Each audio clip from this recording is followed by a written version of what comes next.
Well, just going live now. We had Action PC Baseball 2023 just went live. Got everything installed. I got the deluxe package. So I like to add the dates that I get these to the season. So just installed some of the seasons that come with the deluxe package here, which is 1969, the 38 season, 1890 season.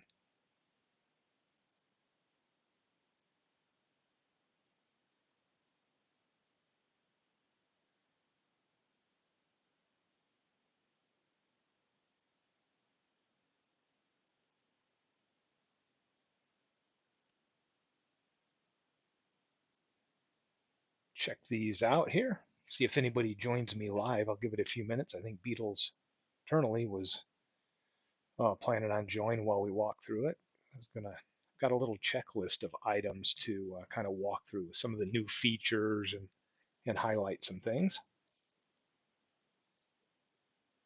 So let me take a look at some of these seasons.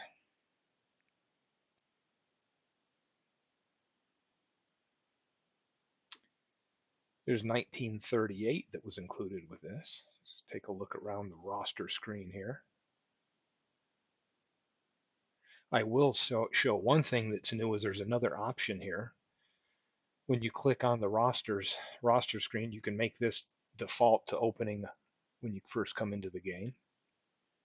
And we have a new thing which displays all the open slots. So if you select this, you can see all of the open slots that are available for teams. So that's a convenient way to be able to figure out where you might want to assemble a larger league when you're importing teams.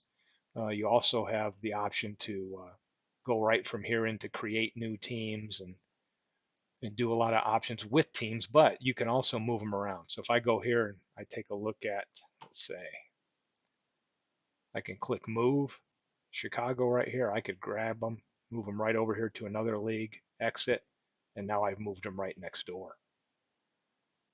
If I want to move them back, I just right click, hit move, I grab them, and then I just drag them down to the location. I'll put them right back where they were, right up here, exit. So moving teams is pretty easy. And I believe this is really a nice enhancement to see all the open slots now that we have 120 teams that are allowed on a file. So Robbie's joined me. Oh, I've got one person here with me, Robbie. Let me see.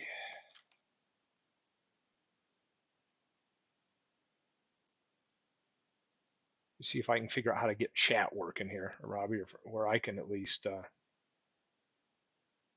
see if I can figure out how to get.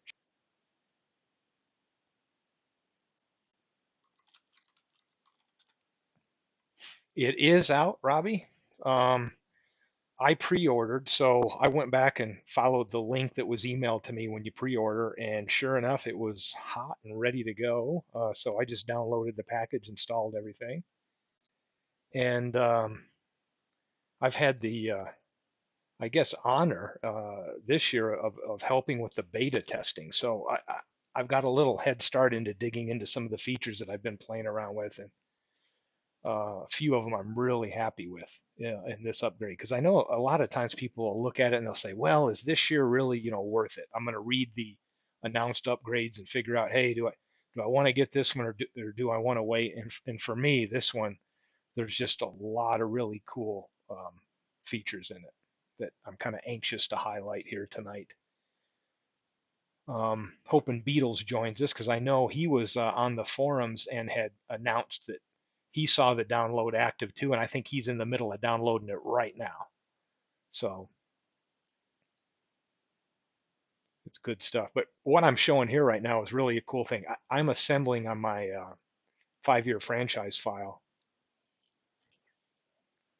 Yeah, and Robbie, it's not a current email. It's the I'm going back to the confirmation email when I first bought the game.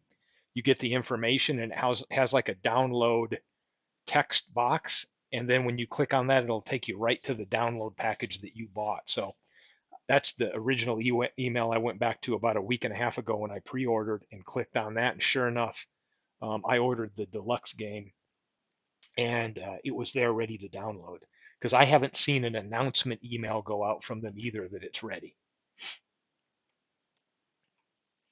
Oh, check your, Robbie, I would figure out the day you ordered it. Some people, their Action PC stuff will go to, what am I saying, to their junk mail. So let me pull mine up. I'll show you what it looks like here. And I think when I bought this thing, go back here and check the date.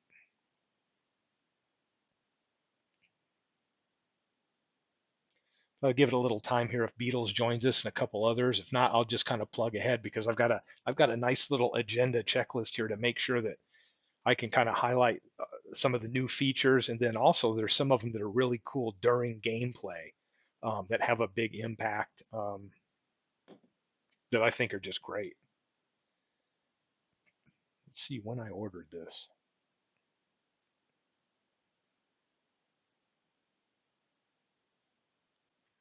Let's see.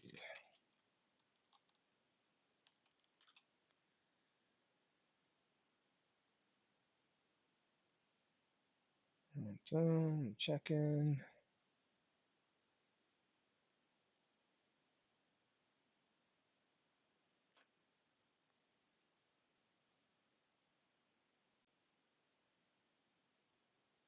See. Oh, order confirmation.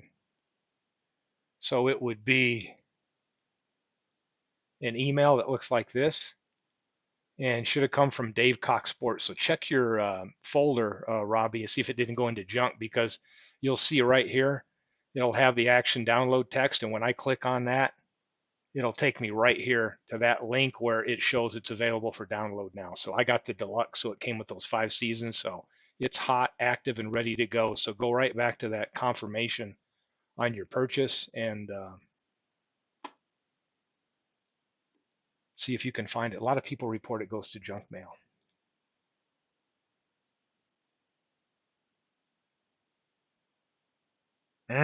Wow.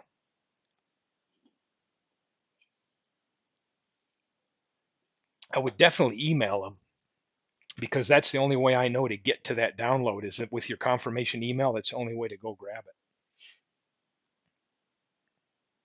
At least I believe it is. Cool. So yeah, I'm just give it another minute or two here. This open slots is kind of a cool feature, you know. I mean, you can see that when the game comes, they've got them sitting in these divisions, but I think it's a nice visual to see that hey, you really have 6 divisions in each of the leagues if you want it, or I guess you could just make them both national or American. It's kind of what I'm doing with my 5-year files, and then labeling the divisions with a new name. I could go up here and change that name to, whatever I wanted, call it 2 or whatever, but I use it for labels based on the decade or so that I'm labeling teams. It's really nice to be able to just do that. The other thing, let me kind of check that off my box here, is I used to have this opening screen selected, so when I turn the game on, it would automatically pull this up. And I just got lazy and never searched around. I don't really like it to pop up unless I want it to, so I just take that display off here. So now when I fire up the game, it comes right here to my main screen. That's what I love now. It's kind of nice to. Then if I want to see rosters, I can just click the hot button here and pull those up. But if you select this at opening screen, that'll default and automatically it'll go straight to this.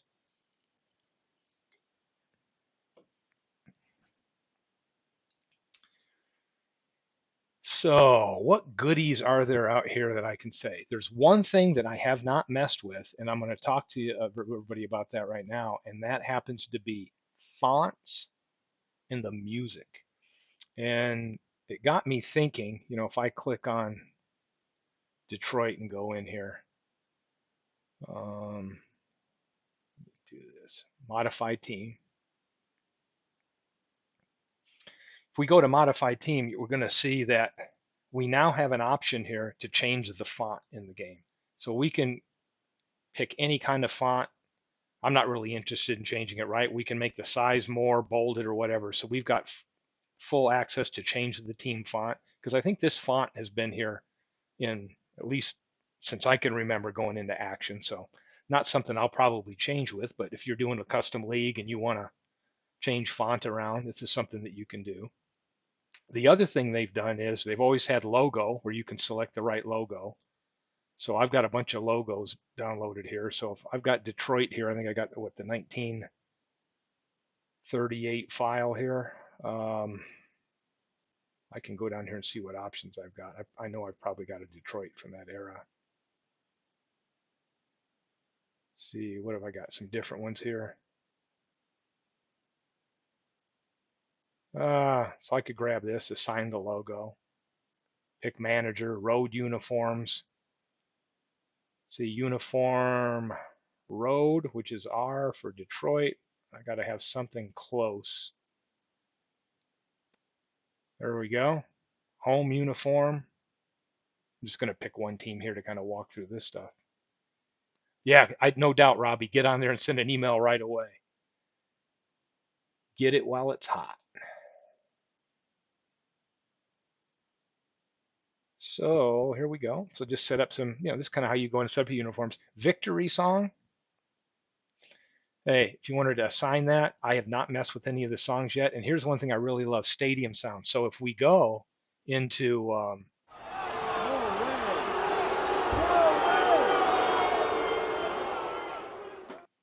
don't know how loud that's coming across. Let me adjust that down a little bit.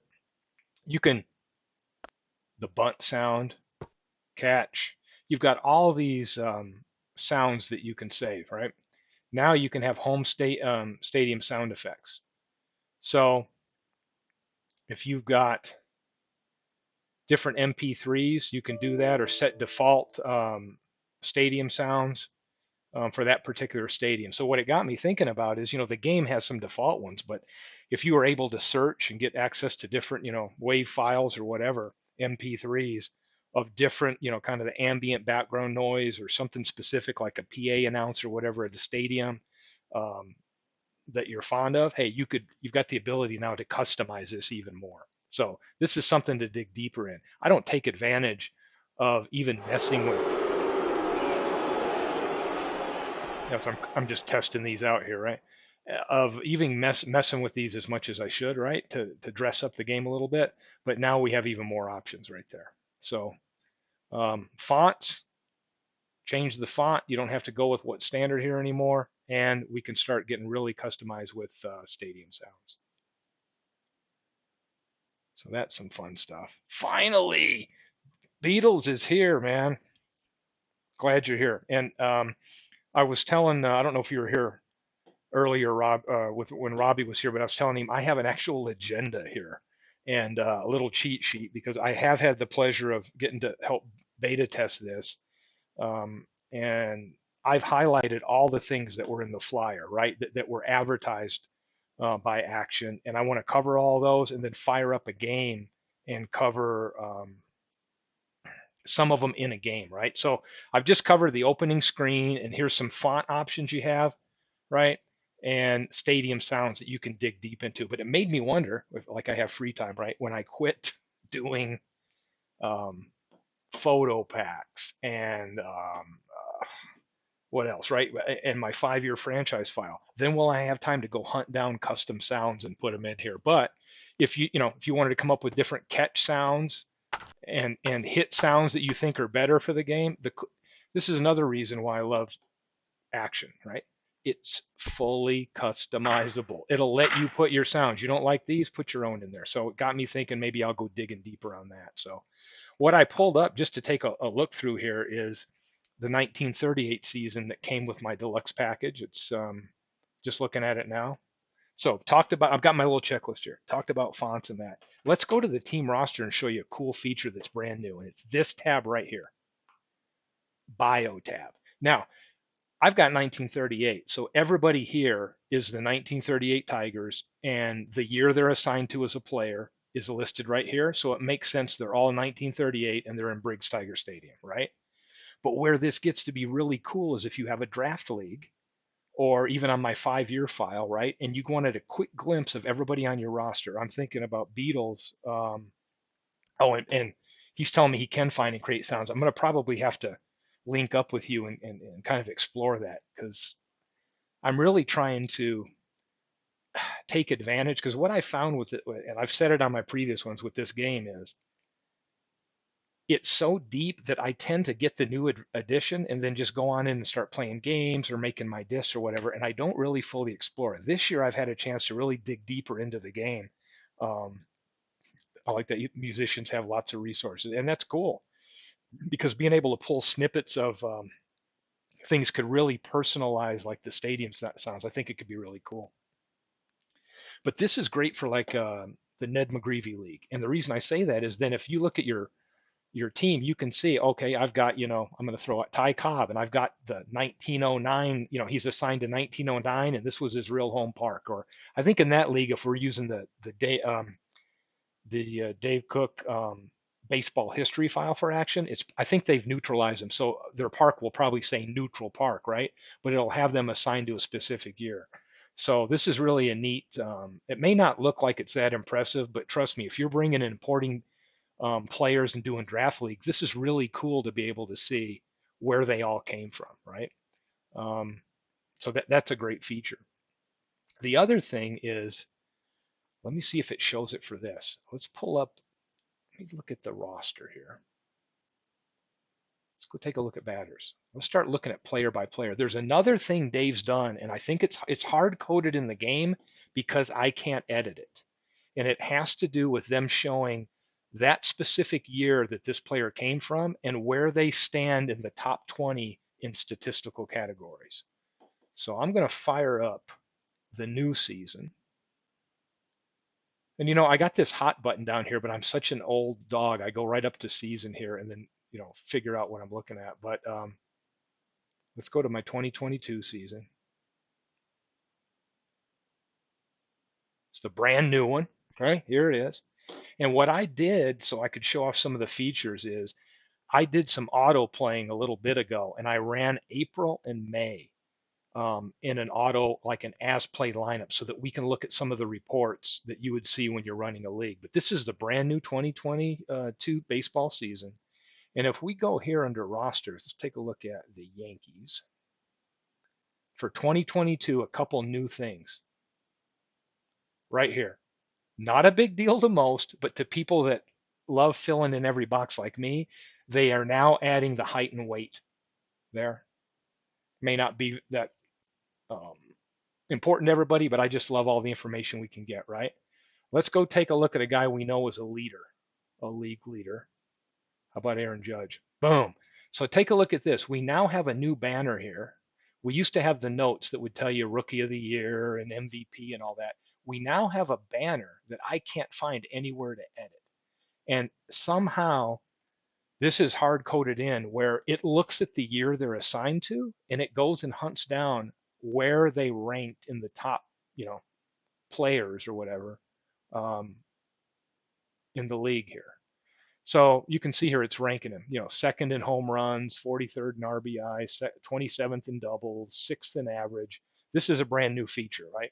Just more information there. Let me see if there's some other people. I know that popped up when I was a couple of days ago when I was looking at Verlander. So we look at Verlander over here, which look at this. He's a rating of 10.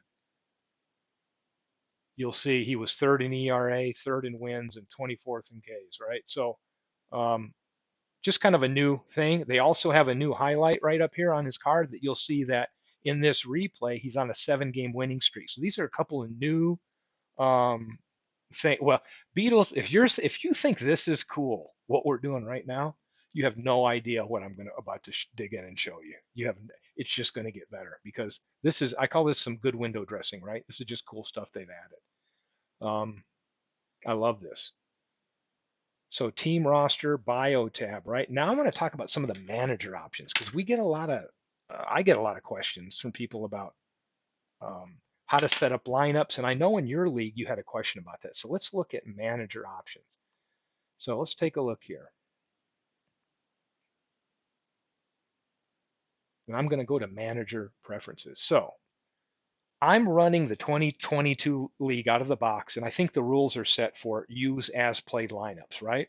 So you'll notice when that's in effect, you get a big red box here. League uses daily lineups when available, and they are, right? If you haven't dug into here, this is where you can solve a lot of your issues that people have with management, right? Where they're upset at how the manager is utilizing their players. The problem is you got to be willing to dig deep and get lost in here because you can get it to behave as you want, but you got to spend the time, right, to go in here and dig through all of these and to set up your manager preference. Like, if you're going to manage this team or you expect the team to be managed um, the way you'd like. I know Beatles is a big fan of APBA Baseball for Windows, and they used to have those manager profiles, right, that were based on certain managers' tendencies to either steal more, hit and run, less intentional walks, swing more aggressively, all that kind of stuff. Yeah, hey, by the way, I have a beverage here myself, so um, hope you enjoy yourself for the ride. Anybody joining us now? We got 4 people watching. I feel like I'm in the big leagues now. 4 people are actually care about the unboxing here. Um, but anyway, this is great stuff to do. And you'll notice when you have lineups here, you'll notice that you can set different ones versus lefty. So I know I'd mentioned to some of the people running draft leagues that what's the next lineup versus lefty and versus righty. And you can have a variety of them saved for when you're not using actual daily lineups, right? So that you can rotate some of those things. So let's go and take a look at, well, let's do this. Let's pick on Justin Verlander. Hit modify player and take a peek at his card. Not much different here, but you'll notice the current seasons, they come with the Dave Cook Sports thing. So you'll see he's worth 11, right? But what is it? 100 and what is it? 1 point. I don't know whatever this means, right? In fact, let me go back out and look at him this way. This is the way I'm looking at it right here. 11,460,000 is what the game value is, right? But what they're doing with the current seasons, and you may not pay attention to this like me if I'm playing a lot of older ones, is they're also putting in his real salary. So there's a real salary, and then there's the DKS value that's based on their ratings. So not a lot different here, right? But you'll notice right here we got height and weight in. That has never been filled out to my knowledge before. So that's a pretty new thing to me anyway. Maybe it was done last year, but I just noticed that this year. Manager tab. So let's look at this. Here we go. You'll see the depth.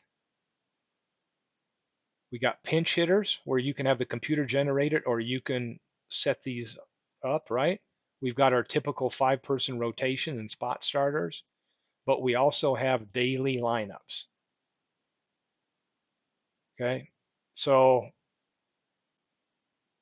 you can view all the daily lineups, which is just awesome if you wanted to get them all set up and then print them out and see what it was. They've uploaded them this way to replay the season. You can view starts by position. Another great view. So let's say we go to, if we're going to play a game, I could look, what's the lineup for June 25th, right? And then I go over here to lineup and it's showing me. This would be the one on the 25th. What was the lineup they had on Wednesday, June 1st? There it is right here, right? Verlander pitched. The next day, June 2nd. Oh, they must not have played. June 3rd. Oh, they played. Here's the team. So we're using as played lineups, right? Here's a cool thing. Daily starters with as played are already filled out.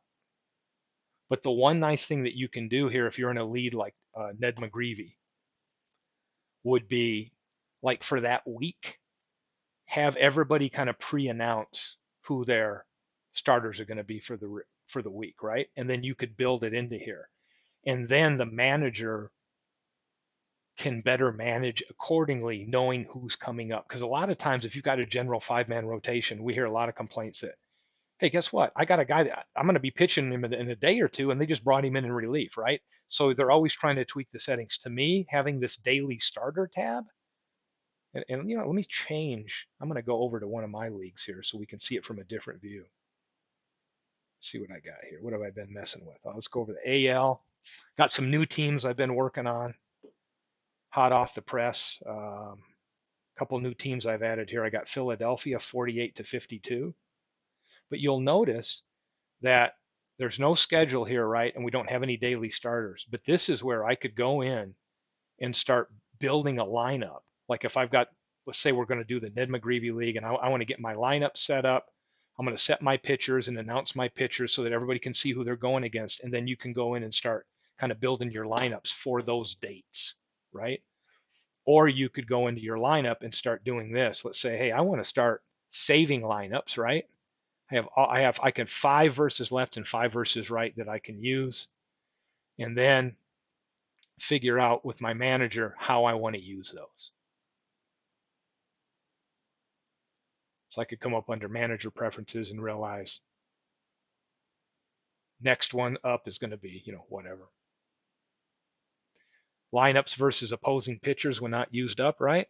So I could say, hey, if I'm going to end up if my team's going up against, Red Roughing here for the New York, I want it to be lineup, 4 versus righties. So you can see here that there's a lot of options here. So it has all the starting pitchers for everybody on this file, and it allows me to look at that and figure out, So a lot of this is very powerful if you don't have, like dedicated lineups in a replayed season, right? So there's many options to go about with the league and I'm thinking of Ned McGreevy specifically for you all. This would be really a cool way to go about it. It just takes some getting in here and kind of feeling it out and figuring out what you can do. The other cool thing you can set here is right here. Occasionally sub for somebody if they're on pace to exceed real life usage. Yep, that'll help them kind of maintain the pace throughout the year. You want to have tired catchers and other players that are resting. Yep, I want the computer manager to sub for me, right?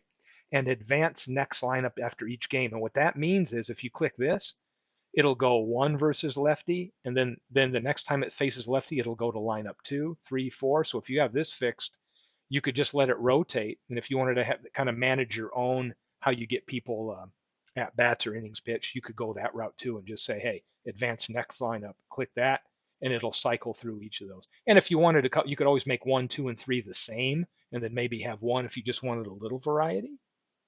But that's another option. Never sub for these players, right? Never sub for anybody. This is a great rule for anybody that has over, hey, I don't need to worry about anybody's got 550 plate appearance, depending on your league rules. You can set that. So there's a ton of options in here, but it does require somebody to go in here and spend some time, right? Because it's like with this power comes great responsibility, right? It's like, wow, I asked for this, but am I willing to put in the time to go in here and really set all of this up? But to me, this is really cool. Also, if you want roster changes, promotions and demotions, this allows you as a manager, hey, let the GM do that. Much more enhanced GM and pinch hitter and managerial decisions. There's enhancements that were with this one. He keeps improving that. Like Beal says, he's not afraid of the work. Yeah, and what's funny, Beatles, is sometimes when I looked at this, I'm like, some of this is new, but some of this may have been in the last few versions where I didn't even explore 2021 or 2020 because I wasn't focused on operating in leagues and doing that. I'm home brewing and I'm editing players and I'm playing games, right? And setting up my ballparks and doing that. And I hadn't ventured off into some of these things that are useful for leagues. So this is just really some good stuff. Also, hey, pull when tired, always pull. GM roster preferences. right? A lot of stuff here. Usage preference. You want quality, going for the best quality player in the decision, or do you want them to base it and try to simulate real life? There's another box you can check. So this right here is just so cool because you could have it and say, hey, I'm going to have a lineup and I'm going to tell it when it goes up against any of these pitchers, I want it to use lineup two. And I'm going to show you where this can become super helpful. And you'll almost spend more time scouting your games than playing because there's good stuff coming on this. I'm saving, we're going to get into some good stuff here. Um, so that's manager tab options on there, new weight. Daily starter tab, I think that is awesome again. I think that adds a lot to being able to manage your team where you can build that. You can have a computer generate that as well and then kind of edit. You can also just narrow it down to people that started. So you can see here, most everybody back in those days wasn't a true dedicated reliever, but a couple other teams, if anybody's interested, that I've added recently are these two right here. I added well, not the Chicago team. I've added this California team. Wait a minute, what's going on with this one? Oh, I know what it is. Starters only. Boom, here we go. See, I'm outsmarting myself. Um, Added this team. Now this team is fun. It's 78 and 84, right? But guess what? What's cool about this team? Right here, they had two great pitchers. So look at the pitchers. You got great Tanana and a great Ryan season, and it's kind of an interesting team from the 70s as well. And you can see here, if I click bio, now on these 5-year files, you can quickly look and see of those 5 years. You can look at this team's made up, and you can see where they're based out of, right? So Etchebarren's coming from 76 and so on, all the way up to 1980. So for me in a draft league, this bio is just, even when you have bigger variations, just kind of cool to see. It's a great place to see it. Again, notes, which are fully editable. I think Dave defaults with some of the better known things about the players, but you have 100 characters that you could come in here, and if you want to just make a note, I wish it was more editable where you could almost put a short biography. We could do a little 100 character bio to Howie Shanks in here. If anybody got to see Beatles, we got off track, dedicated a whole game to trivia about Howie Shanks. But it'd be kind of cool that when you pull up a card like this and click on them, you can see this information would be cool if you had like a little short bio area, even more than 100. So what else we got? Import park information. This is important because this is one of the best things I think there is. So let's say you've installed this brand new and you're mad because you're like, I just installed everything clean and I got to go set my dang park markers. And what about the assignments I made? Because on my file here, if you'll go in and notice, um, under ballparks, you don't just have layouts, but under the data, I can go in here and pick what I got, Briggs Tiger. And you can see here that I have specific stadiums that I like. So I like to use this stadium here. And I've picked a night one, and then I've picked a third alternate that I kind of like. And that way, when I'm in the game, I can just flip back and forth between the one I want to see, right? I'm like, are you kidding me? I'm going to lose all that? No more, right? And here's how you can save all that. When you go to this little baby right here, import, you go to park information from previous game. So when I click on that, here are the cool options. I can tell it, I want you to go, and look what I've got. I want you to go to baseball 2022, because I usually keep the last versions of the games, right? 2022. And it'll say, what do you want from 2022? I want the park layouts, meaning I want the markers just as I have them. I want the park photo assignments, meaning it's the parks that I've assigned, the photos that I've assigned, right? And then I thought, yeah, that's great. And then I thought, well, why would I want the general park information to come in, right? Sometimes that doesn't change, because that's just the kind of the geographical information about the height of the wall and the city it's in and, all that. But look at this. And this is great for me because of this. I'm thinking about going in and editing all the ballpark factors and making an option to have 3-year rolling ballpark averages. It's going to take some work, but I'm going to do it. And then I thought, well, if I do that and replace my ballpark information, then when I get the new year, it's going to write over everything. The new season is going to write over everything. This will keep that from happening. And it will tell me that I want you to bring all of the old ballpark factors that I have, right? And I can just say only here, because then it will write the 2022, the new ones, meaning I won't have to go back into my custom thing and add all the 2022 information. So this is badass right here.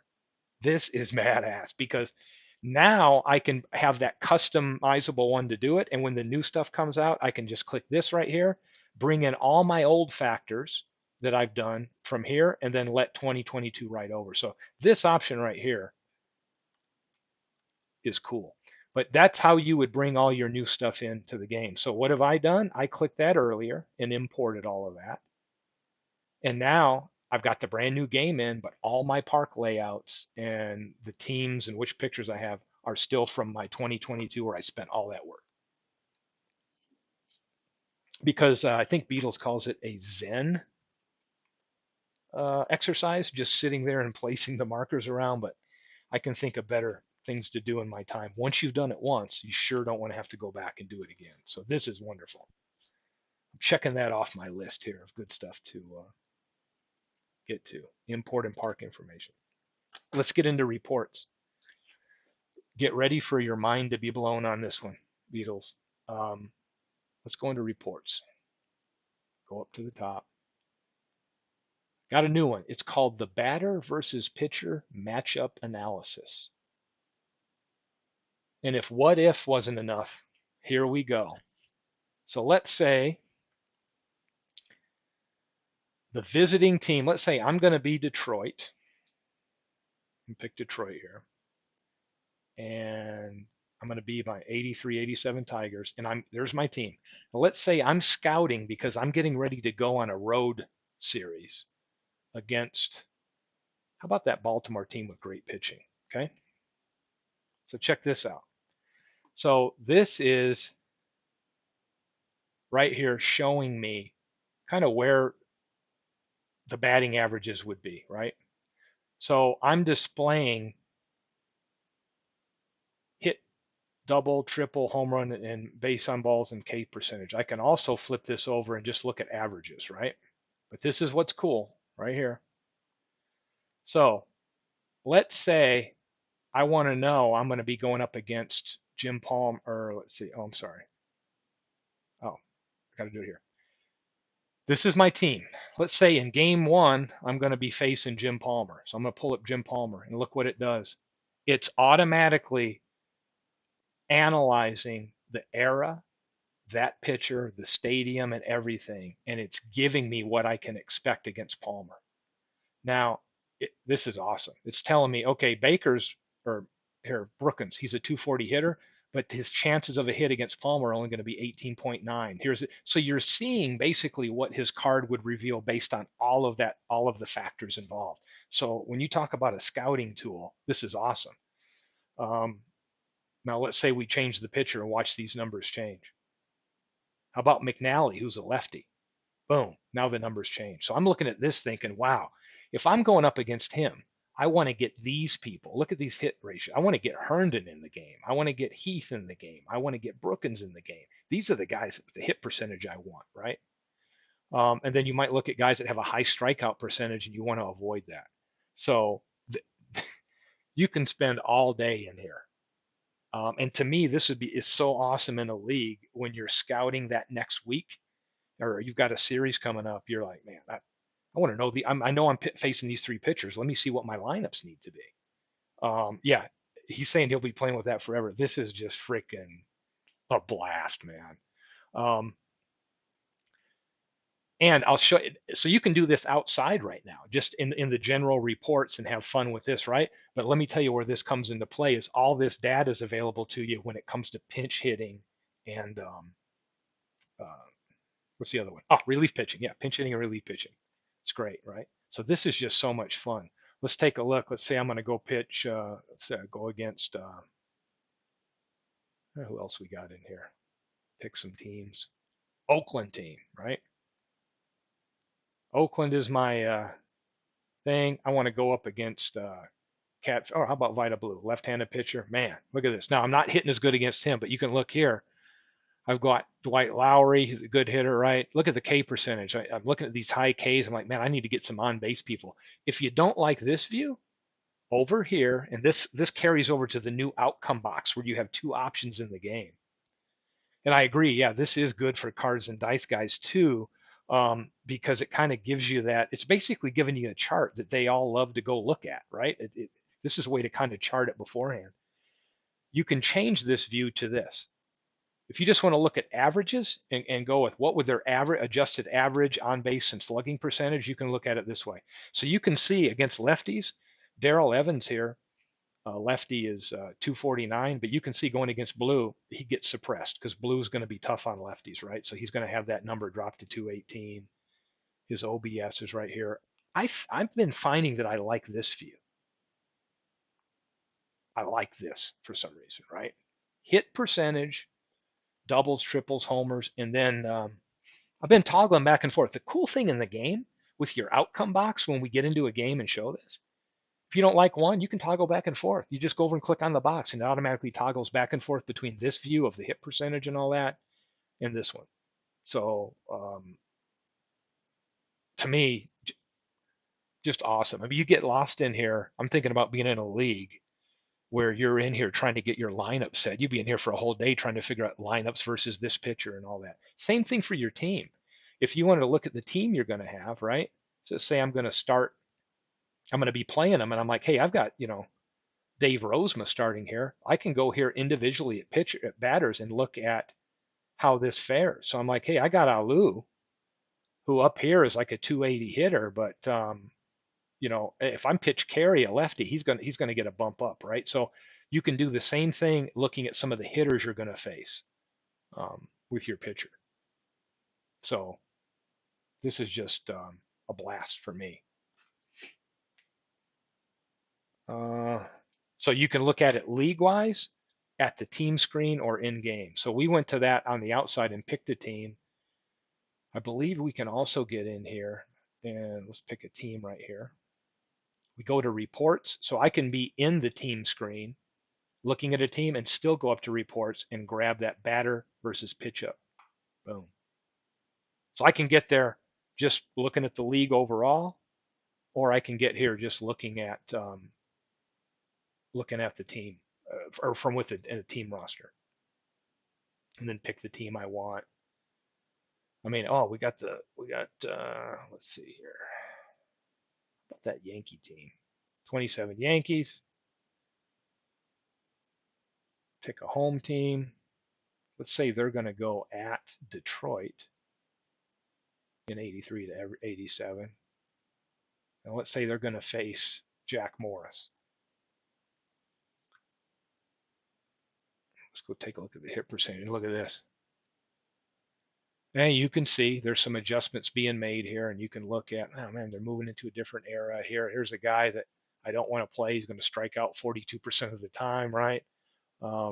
Anyway, I don't want to take up too much time and get lost in here, but play with this feature. It's great. You can access that matchup analysis from a team menu, or you can do it if you're out at the league menu right there.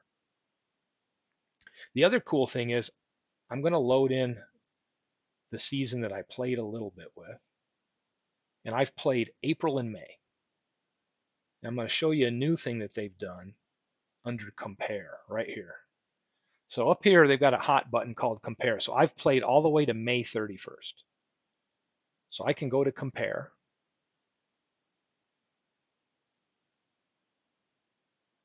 And when I do that, they have a new report down here that I think is really cool. And it's called the Batting Plus. This is a brand new report. And when I click on Batting Plus, it's going to give you information that hasn't been available in the game before. It's going to give you pinch hitting, clutch, which is like runners in scoring position average. It's giving you home road breakdown and versus lefty righty, right? So here's home runs. Shows you 43 home runs New York has so far in this replay. 18 versus lefty, 14 were at home. They're hitting more on the road. One was a pinch hit homer, and four of them were in a clutch situation with runners in scoring position. So these are brand new. It's a brand new report that's never been in here. And again, it's under compare, and it's called batting plus, because you have the normal batting stuff you could see here where you're tracking grand slams and um, through 2 months. Let's take a look. Who's got the best average out of both leagues? Well, we got Chicago and New York leading the way. So all this stuff has been there, but now this batting plus, it just kind of gives you. I know some people have been asking for a some enhanced view of home and road records, and this is one thing they've done, is added this batting plus. Look at it. I love Beatles is one of the few that loves all this stuff. He eats up all the reports too. Um, this is definitely fun stuff. And bear with me here. I know Beatles said he has a cold beverage, and I'm wandering off here a moment just to grab another cold one myself because my garage is pretty cold right now. Got to cleanse my palate while we go through some of this good stuff. But fun report. Another reason, and definitely I don't get paid by Dave Cook Sports to do this, but I'm so in love with the complete package. Like, I can fire this up. I've got every report I could want. I can get on my mouse. I can move players around. I can do almost everything I want to with leagues and create teams and everything. And it just, each year when this gets better and better and there's more tools, I love it. The other thing I'm going to show before I fire up a game and we see how some of these tools can help us in a game is this whole new thing up here called user mods at the top. So user mods, team reference mods. So now you can create complete mod packages to import easily to apply to your seasons. So I think about, and Beatles knows this too. He's got my 5-year file. And sometimes for a series of years, there's a logo that, like, a team use for, say, 1930 to 40, and then it changes from 41 to 50. This is the place you could go here and set up custom. You could pick the team year, right? Or you could pick a year range and then name whatever you wanted this file to be. So I could go in there and pick, like, Yankees from 27 to 45 and tell it for those years I want their nickname to be this, their abbreviation to be that, and then also select what I want to use for them, like home, road colors, and all that good stuff. So this is something that I have yet to, and you'd think somebody that does a lot of the things I do, this is the one thing that I haven't really captured yet to try to figure out how I'm going to use this to benefit a lot of my projects. The reason I had too much fun beta testing and playing the games. I think the video chalkboard gets smoother year by year. There's nothing that's announced as a big change with that. However, I can tell you in my thing, it just plays smoother. I think some of the managerial decisions in game, the computer manager uses are better. But so this is something that I'll be tackling to figure out how I can use this for my mods. And then you can store these mods anywhere you want. The other cool thing is then you can go to your mods and import them. So if we came up with one and you're like, hey, I've created one for this 5-year file, Steve, share it with everybody. We can share it, and then we can go and install those files, right? We just figure out where we're at and install it easily. The other thing is we can sit here and create them. So if I wanted to create user image zip files, here's where I can go create a custom one and include certain teams and create a logos, a uniforms, player zips, manager photos, victory songs, team stadium sounds. So once I get it specific to that team, I can save them and give it a unique name. So and then I can choose, hey, do I want to save that in my DK sports folder, to a league folder, to a game folder, to a downloads folder? It gives me a lot of options, right? So I can see myself getting lost here and having custom packages for teams where you can house all this. So getting into um, how this works and tactically kind of doing all that stuff, I've yet to dig deep because again, I thought, oh, this is cool. I'll dig into it, but I could not break away every day from looking through and running some auto plays and playing games and all that stuff. So that's something I'm going to be digging in more. But just a whole cool thing here for user mods that didn't exist before. Let's see here, play menu. So one of the things he talked about was from the play menu. So let's say we're going to go to this league, which is underway, and I hit play. It's going to pull up our play options here. You know what's cool? Here you'll be able to see upcoming starters, right? So when they're built into here, we can see all, I'm doing as played, right? But if you didn't do as played and you had designated starters, this is where you could go and look through this calendar here and see the different starters that are coming up here. Some people may not know it, but from right here, you can go ahead and just click on a team and go right to the roster if you wanted to. So if you're looking through it and you say, wait a second, I got a game on the 16th coming up here. Wait a minute. I've got this starter. I need to make a change here. You could click on that team, go in here and look at the daily starters. It's just another hot button way to do that.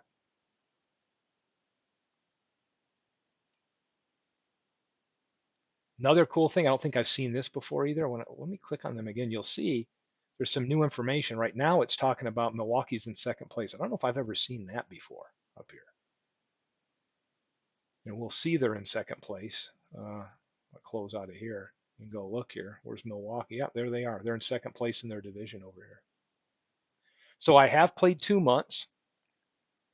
Taking a look now at, let's go take a look at somebody who's got some at bats here. I think I've got it on real stats. Let's put it on replay stats.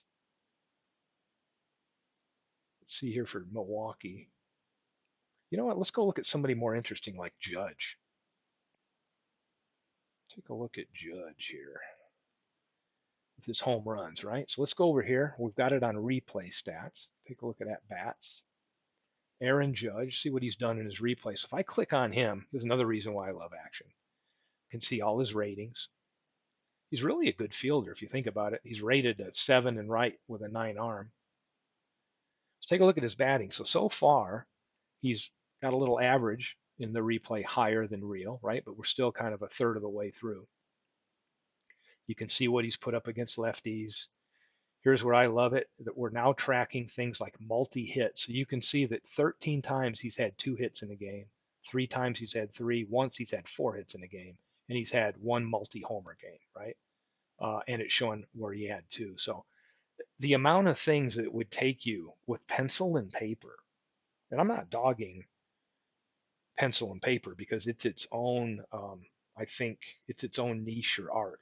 And I played a lot of status pro when I was, 12, 11, 12, 13 years old. And I sure didn't mind like hand tracking stats, but I'm like, oh man, at this stage of my life when I can just have fun and crank out games, I don't know what I would do if I had to try to compile this type of data. And then how would I go and retrieve it if I wanted to analyze it? So to me on a replay, this is just so cool because I can look at all these ratings down here to see how he's tracking. I can look at his highs. I'm tracking all his highs as far as plate appearances. Um, Here's a 2-run homer game. I just click on that and it's going to pull up the box score for that two-run home run game. I mean, how easy is that? And here's the game where he had 2 home runs, right? And I can look at the recap. I mean, are you kidding me? It's that easy. I just look at it and click on it and I pull it up. So to me, this is just awesome. So, and there's his 6'7", 282. He's a monster right here, right? So that's new information to me, and this is brand new stuff where it's showing like where he ranked that year in the league in terms of those categories. So just some fun stuff there. Now I'm gonna fire up a game. See who's down for that. Let me see what I can do. Let me set up an exhibition. Oh, let me go. I'll use my disk here. Use my AL one. I also, on my NL disk, let me just highlight, since some of the people on here are playing with my files here. Here's my most recent NL file that I've just created. And here's a couple of new teams I did based on request. A couple 70s teams. I did an early 70s St. Louis team, right, where you still got a decent Bob Gibson. Well, it doesn't. You can't see anything. Put it back to real stats. This is a rookie move I make all the time. If you're looking at replay and then you're like, where did my stats go? Click real. Let's go back and look at the real stuff. Let's take a look at games started here. But you can see Bob Gibson's got a pretty nice line there for that 71 to 75. Batters, we've got Joe Torre over here. Had a pretty good year in 71. Brock is still good. So this is a new team that I just created, as well as a Cubs team that carried some interesting players back then, right? Their overall record, 78 and 84, but they got some interesting things.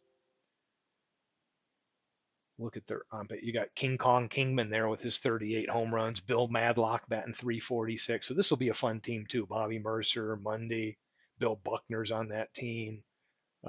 That'll be a fun team to add. So I'm kind of addicted to adding teams to my 5-year file. I can't stop. I don't know when it's going to stop. And here's their pitching. So let's flip back over to the AL. I want to. I just found a new picture I'm using for Tiger Stadium that I like. And I'm going to set up an exhibition game.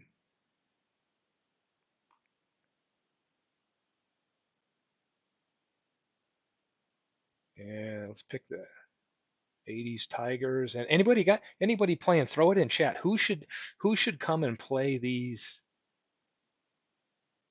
Tigers? Who do we want to see? Let's see if we can get a poll here. Somebody around their time frame. I got Oakland in the 70s. Got some Red Sox in the 70s. We could go for something completely out of that. Let's see if anybody's got any suggestions.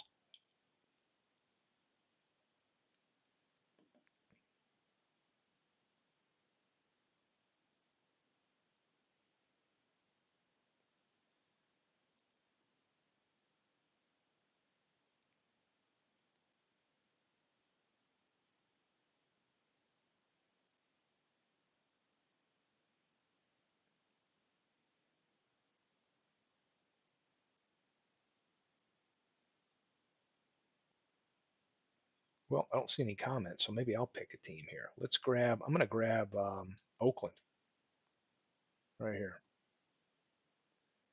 Let's set it up. Let's play in August. Let's set these teams up and see what happens here. I'm going to let the computer handle Oakland. I'll handle Detroit. And we'll go through some of the options in game. A lot of these may look similar. There's some new ones out here when it comes to the outcome box. It's really cool.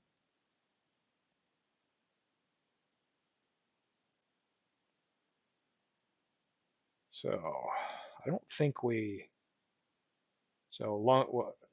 got managers that I've run on them. So let's see. We got computer lineup. I'm going to pitch Morris. View the opponent. We'll let them run a computer lineup. Let me take a look at my lineup, see who we got. We're going up against Vita Blue, who's a lefty. Yeah, we'll just dance with who we got right here and see how things work out.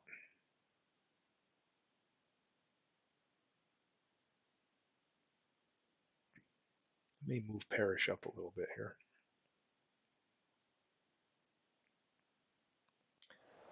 So here we go.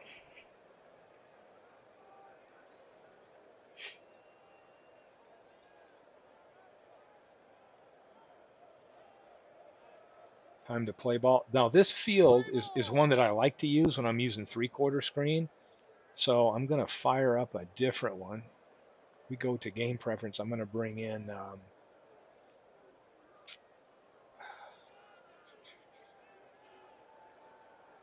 this park image. I'm going to go to this new one I've got as an alternate that I kind of liked. And this one sets itself up better for the full screen view. So if you look over here, we've got the new outcome box. This is going to give me that hit percentage.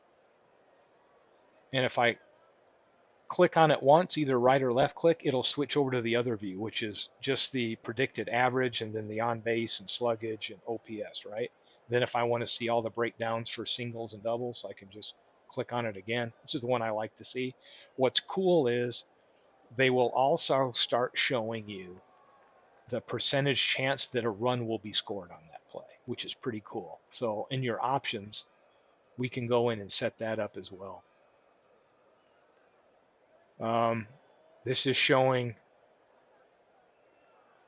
what I've got over there. Again, I can toggle it here or I can just click and toggle it, but it's saying display run estimates beginning in what inning. So I've got it set to the 7th. You could set it earlier. In fact, we'll set it in first inning so we can see. And again, this is, if it's not allowed by your league, you won't see it, but I like to see this and turn it on. You can also, in here, today's weather, we could adjust that down and change it. We got a 50-mile-an-hour wind left to right, but we're going to go this way. So now that I've turned on percentage, it's giving me extra. It's going to tell me what's the percentage chance. And you'll see with runners on how it will start giving me the percentage chances of whether it'll be 1 or 2 runs scored or more. So let's start pitching. See, Bill North going to start it off with a ground ball. So let's see if we can handle the Tigers through this. Again, I think the games I've played, the chalkboard has been great. It's been really smooth. I'm seeing on the park layouts, I'm still messing around trying to get those. You can see I can pull that up and maybe move my fence corners around a little bit, change where my markers are right here. But I'm pretty happy with where I've got them set right now. And let's see how we can do here. We got a pitch to Campaneris. Got a ground ball to Evans at first. He's a 7 at first. It's like he takes the out himself. Fielder's choice. Campaneris moves that run over.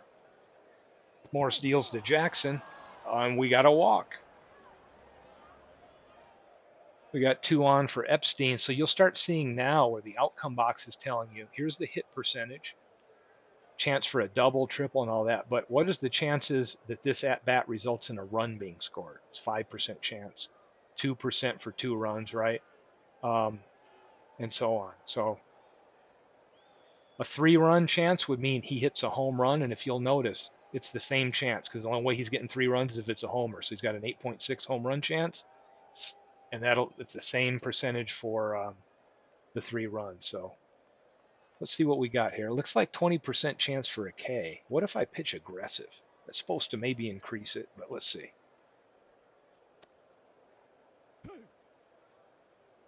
Ooh, the computer manager. Check that out. Stole 3rd on me, making me think. So now we've got a 1-strike count. Forget that pitch aggressive. Jackson was moving. Now, do I want to throw to second? I've got the decision box on. Do I want to throw to second? No, I think I'm just going to concede that. Now we got 2 runners in scoring position, not ideal with a lefty batter. So maybe I'll pitch around him. I don't want to give him anything to hit that's too good. Struck him out, even pitching around. So I'll take that. 2 out, Salbando up.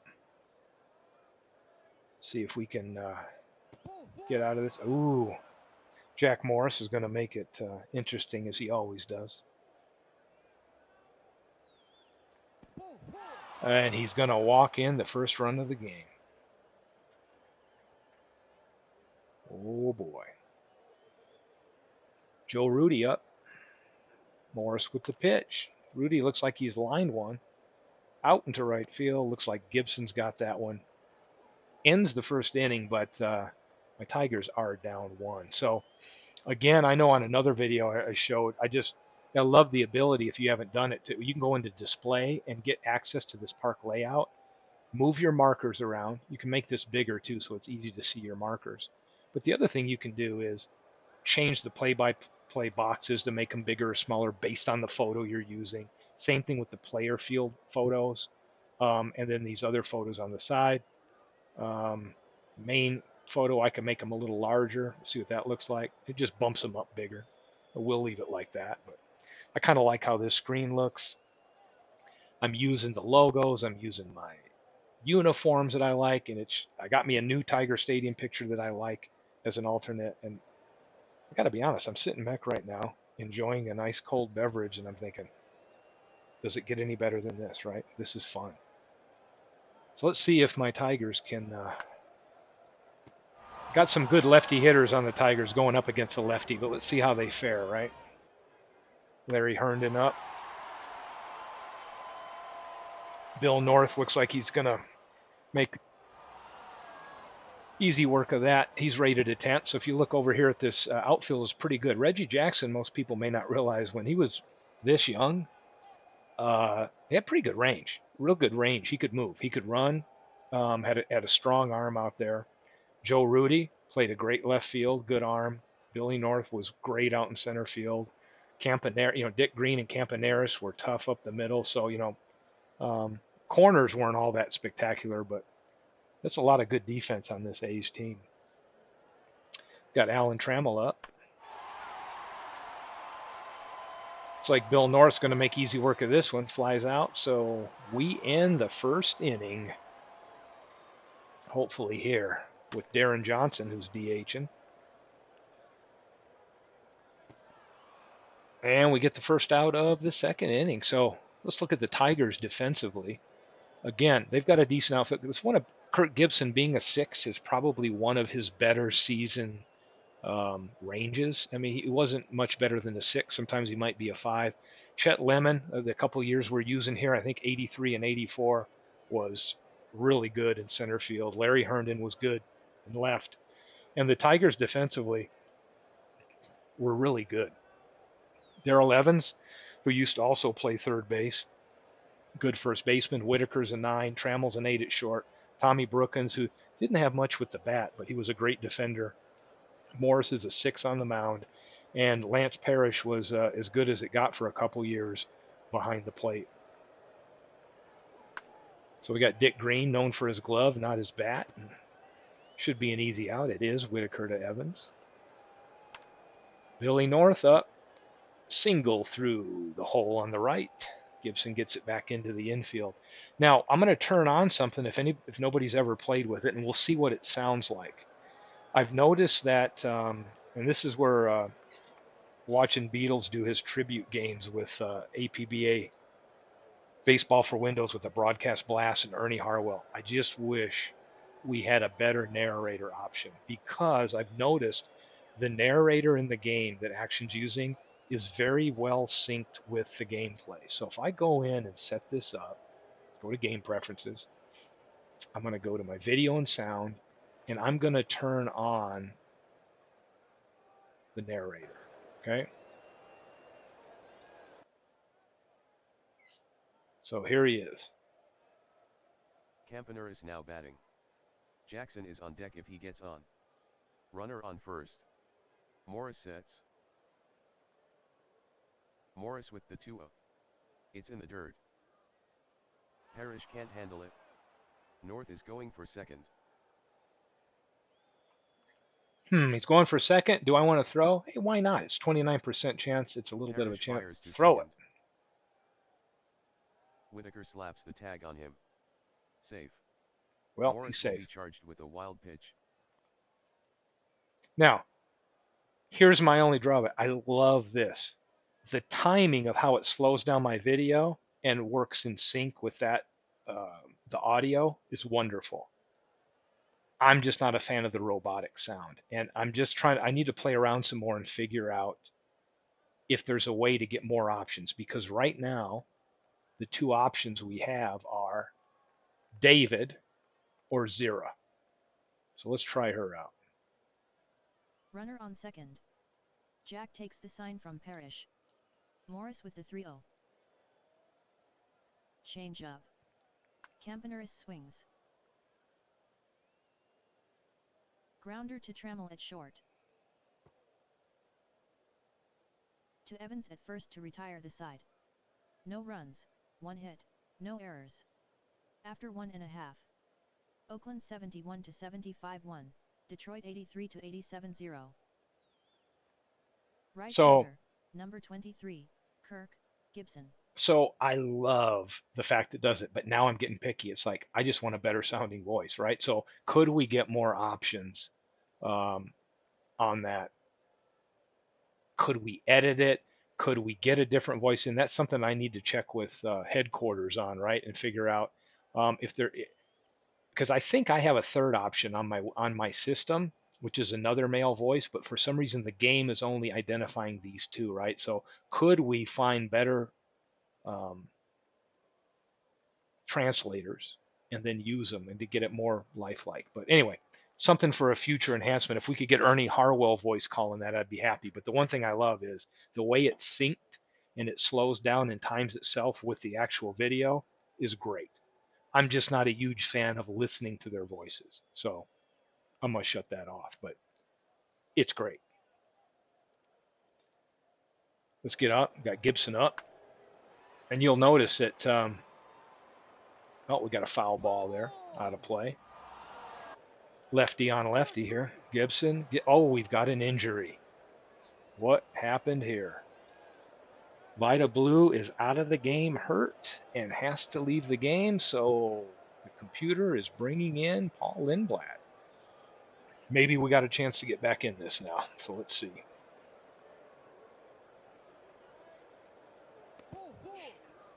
Parrish draws the walk. So we got Parrish on base. One out. Little organ music getting us pumped up. Chet Lemon at the plate against the lefty. You can see it's like pretty good chances here. And again, you can see we've got a runner on now. So what's the chance that Lemon's at bat gets that run home? It's sitting at about 5.4% right now. So let's see. Ooh, looks like we're going to have a ball into short left field. And do I want to send Parrish on a 22%? Nope. I think we're going to hold him up. So we got runners at first and second.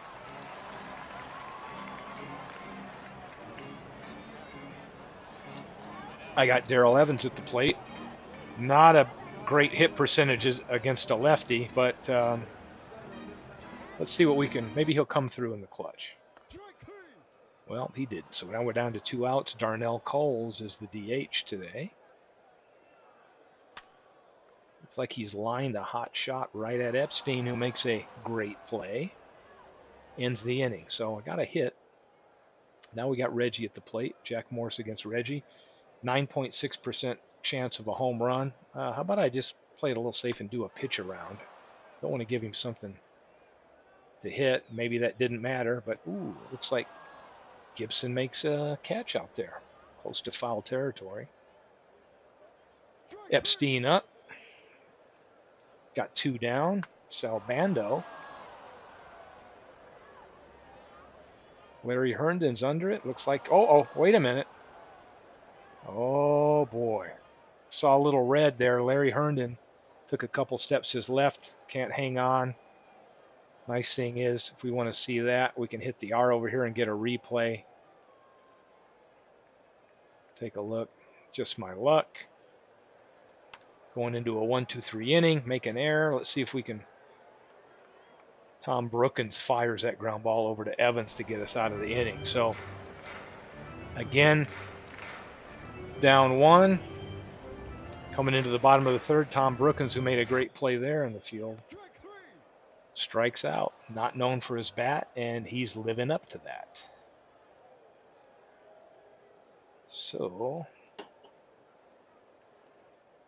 Lou Whitaker up, lefty on lefty, and Lou Whitaker whiffs. See what we got. Larry Herndon up to the plate. He made that error. Let's see if he can make up for it with his bat. Little dribbler. Looks like Lindblad's going to go over and cover. Dick Green gets it over to him, and we get out 1-2-3. So, see if Morris can stay effective. He had a little rocky first walking in a run. And he lead off double to Joe Rudy. Brings up Darren Johnson. The deal. Oh, we got another. Wow. Let's take a look at that replay here.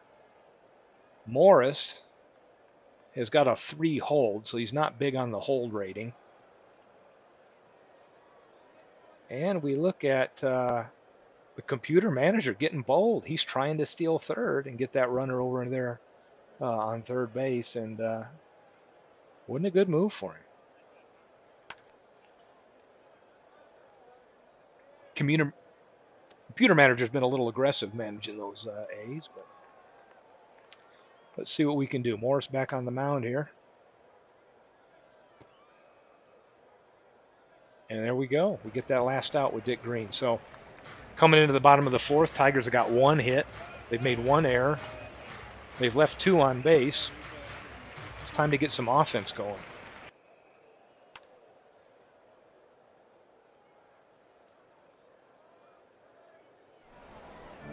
Nice. Oh, and I hear Beatles is trying to, it seemed quiet in the chat. I guess he's not doing that. You know what? Let me log into.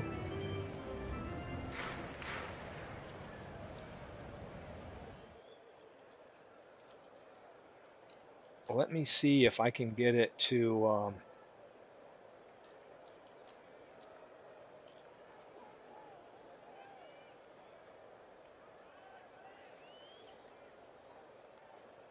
Okay, I've also got it synced up with my. I'm using Prism Live Studio, right? But I'm also over here on my other screen looking at on YouTube the chat. So let me see if that changes anything. But yeah, I haven't seen any of his. He said he can't see anyone's chat. Wow. I wonder if I've got to give him. Yeah, he was showing up great earlier, but I don't know what happened. Huh. And I've seen Robbie. I'm able to see your stuff. Great, Robbie. And I saw Beatles up to. My last one said, "LOL, this is sick." And after that, I haven't heard anything. But anyway, hey, if he's getting a hold of you through some other means, you can be his proxy, I guess, and chat stuff if he wants to. Anybody that wants to see something specific or see something, stop and I'll show you, because we're going to get to some points in the game where we're going to look at some batters and pinch hitters, and it's going to be pretty cool. So they're trying to keep Trammell close, I guess, thinking he's going to steal, but let's see if Gibson can get something going. Another liner right to Green.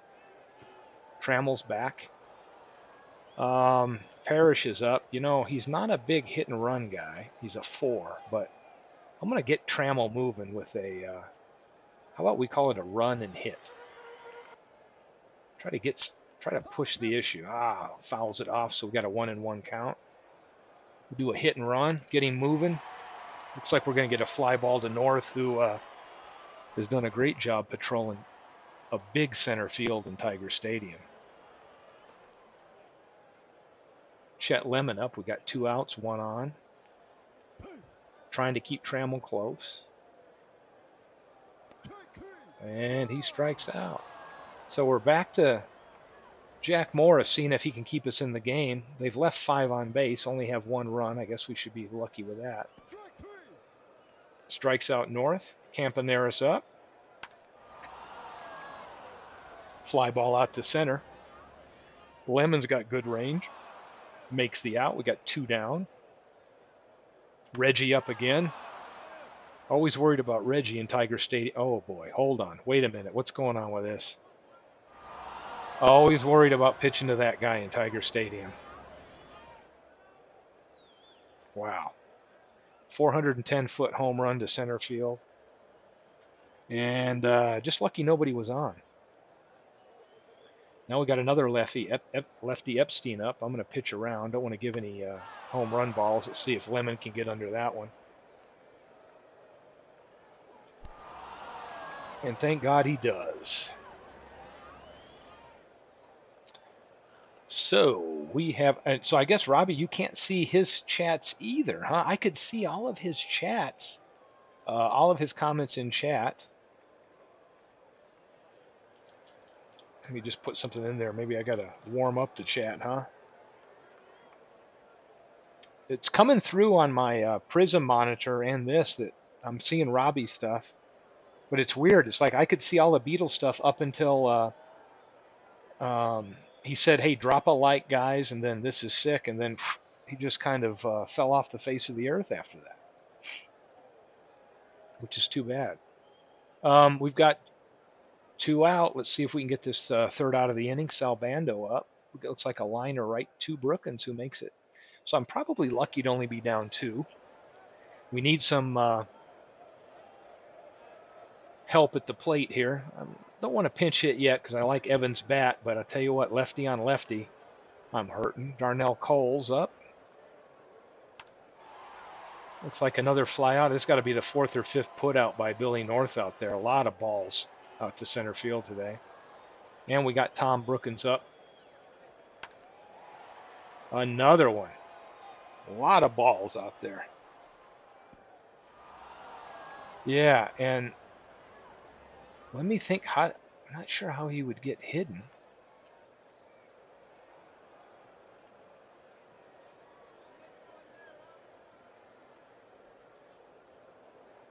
Let me see. I'm just taking a look at the settings here to figure out if there's some way we can bring Beatles in from exile. He's been exiled to some place in the baseball sim world. And let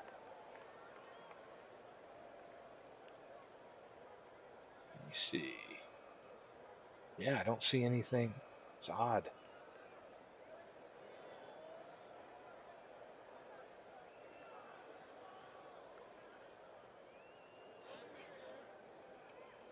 I don't know if Beatles could exit and then come back in. I don't know. It's kind of odd. I don't see anything here. It looks like something I could control.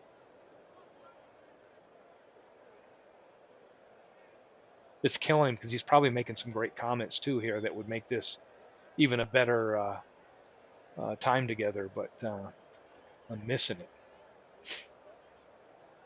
Maybe somebody hit a ban button that I don't even know about him in banding. Let's see here. I'm gonna. What's this thing? Add moderator. Defaults. Yeah, I don't see anything that should be. I don't see anything that should be holding it up.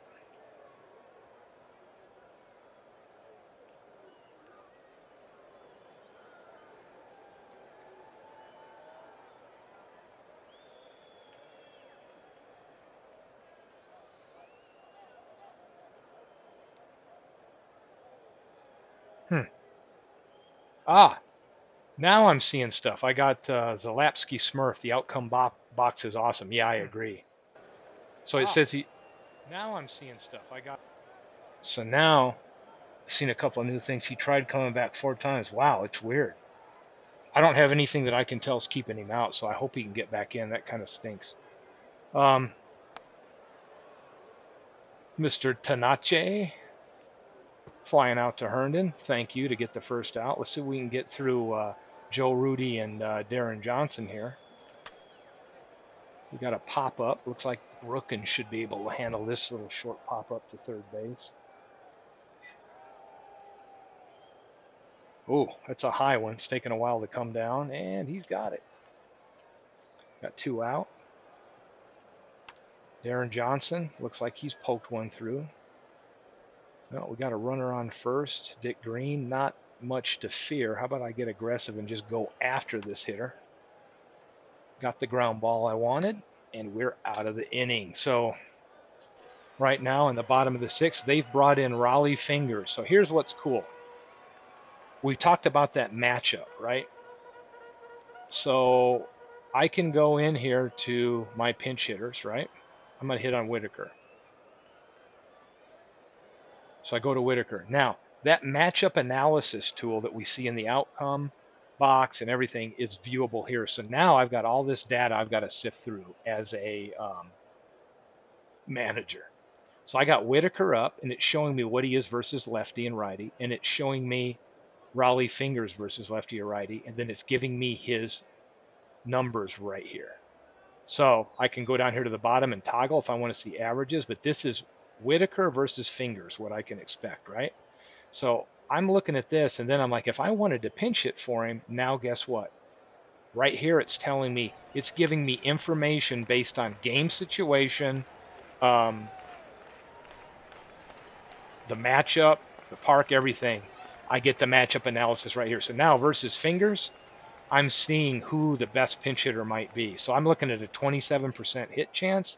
When I look here, I don't have anybody better on the bench. I mean, even if I'm not going to sub for Sweet Lou anyway, but Matt Noakes is probably the closest, right? I don't have anybody close. But this is a great feature if you're looking at trying to maybe not have a strikeout guy there or whatever. But this is where this same thing, bullpen or pinch hitter, so much more to absorb now. The other thing I could say is, okay, if I don't want to look at Fingers, but I might be worried about, let's say, Daryl Knowles coming in later. I can go right here and look at who he's got in the bullpen and start looking at all the numbers here change based on who I might potentially face later. So much more information now for a manager when you're making game decisions. You could also go down here, and if you've got batting information for pitchers, which I don't, you could include pitchers in this if they had hitters, because some of the pitchers might be a better pinch hit option based on the season. You could toggle that on and off here. That's always good stuff. But I'm going to stick with Sweet Lou. I like the matchup. I got a 27.4% chance of a hit. And what I got for a walk, 7%. I think he's going to get on base. Ooh, look at that. Not. Now, I don't know if anybody saw that, but I have not seen that in prior years. And what I meant by that is that bouncing ball was really bouncing. It seemed more pronounced. Maybe I'm seeing things. I don't know. It seemed like a much more pronounced bounce. Herndon strikes out. I'm hurting. I got a Trammell up. Come on, Trammell. You're a Hall of Famer now. Let's act. Look at that. See the bouncing ball? Epstein grabs it, makes the out. Yep. I need Morris to shut him down. Bill North has been great out in center field. Brookins makes a great play, fires over, gets a speedy North. That's always good. Bert Campaneris up. Little dribbler. It's bouncing and it's bouncing. Evans got the ball over to Morris in time, and we have 2 outs. Now, this guy scares me. I'm going to pitch around him a little. I don't like throwing him any meatballs because he already hit one out to center, 410 feet. And we are at the 7th inning stretch.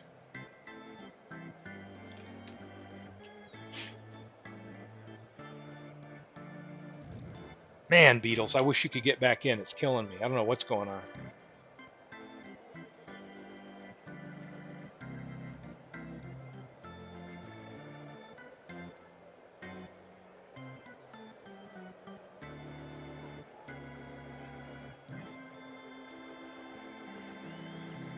And here we go. We got Kurt Gibson up, facing a righty, which is a little better than against a lefty. Let's see. I got another strikeout.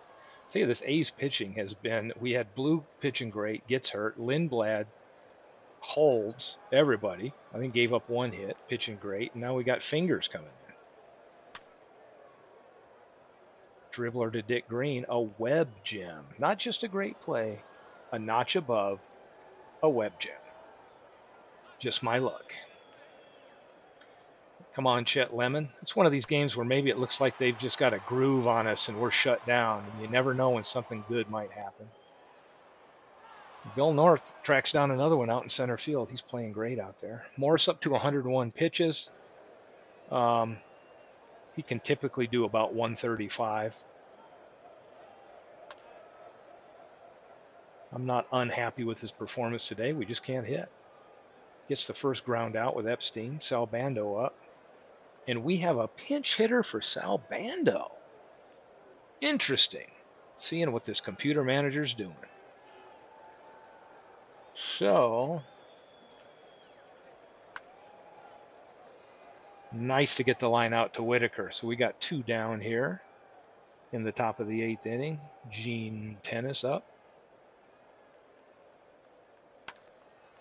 Oh, gosh. Always a threat with the long ball. This A's team.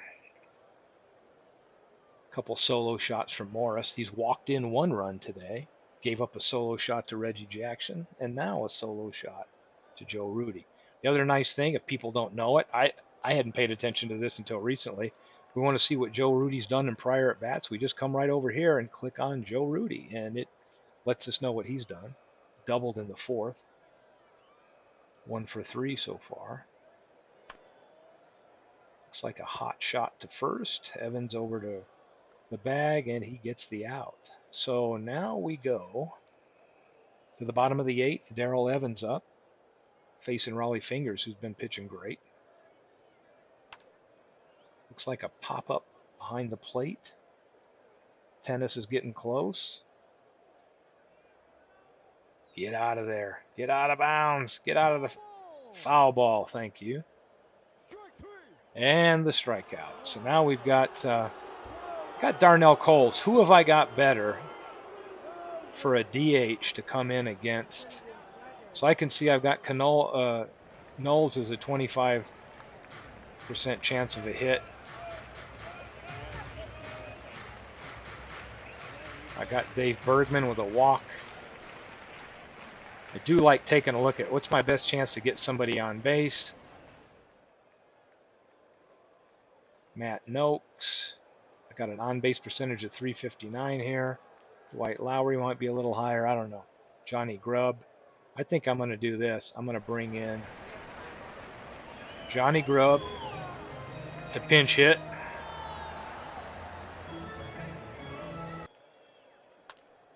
Ooh, little strategy pays off. I got a base runner. 1 down, man on. Tom Brookins is not the guy I wanted to plate at 199. I got another lefty bat I think I'm saving for just this situation. And I think that's going to be... I think I'm going to bring in Matt Noakes, the backup catcher. Johnny Grubb on first, and we got another base hit. Now this is what we needed. Getting a little rally going here with 1 out. Lou Whitaker up. And we got another hit right when we needed it. Looks like Grubb may round third and gets held up. So we've got the bases loaded, 1 out. Larry Herndon at the plate. Computer still sticking with Raleigh Fingers. And Larry Herndon does just what you don't want him to do and swings and misses. Alan Trammell, bases loaded. This is what you want to see. And it looks like we have a pass ball or a wild pitch. It's going to get the Tigers their first run. All the way to the screen, it was a wild pitch. Grubb scores from third. Noakes takes third. Whitaker moves to second. Trammell still at the plate.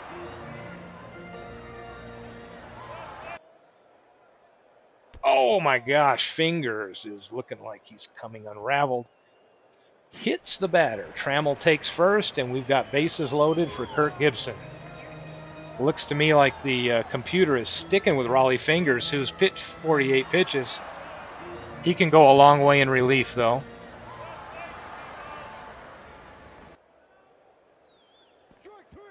And Kirk Gibson whiffs. I thought we were going to have a hero moment.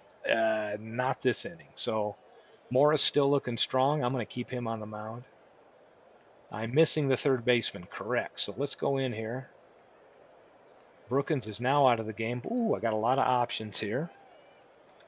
None I really like. I like the bat of Howard Johnson, but right now I'm going to put Marty Castillo in there because he's got a better fielding percentage. And there we go. Jim Holt now pinch hitting. So the computer manager bringing in a lefty to face Jack Morris. And we've walked him. What's interesting with this team, it'll be interesting to see. Oh, and this is what I thought. If anybody knows these A's, Herb Washington was on that team, was like an Olympic quality sprinter, and was there just for a pinch runner. And sure enough, the computer manager knows it and has put him on there. He's a 10 run. So Dick Green's a 10 bunt. So I think what I'm going to do, I'm going to bring those corners in. Bring the corners in because I think this guy might be trying to bunt him over. Oh boy, can we get it? No, we're going to get one. They got their runner into scoring position. Billy North up. 190 projected against Morris, so I'm not too worried, but he gets the free pass here.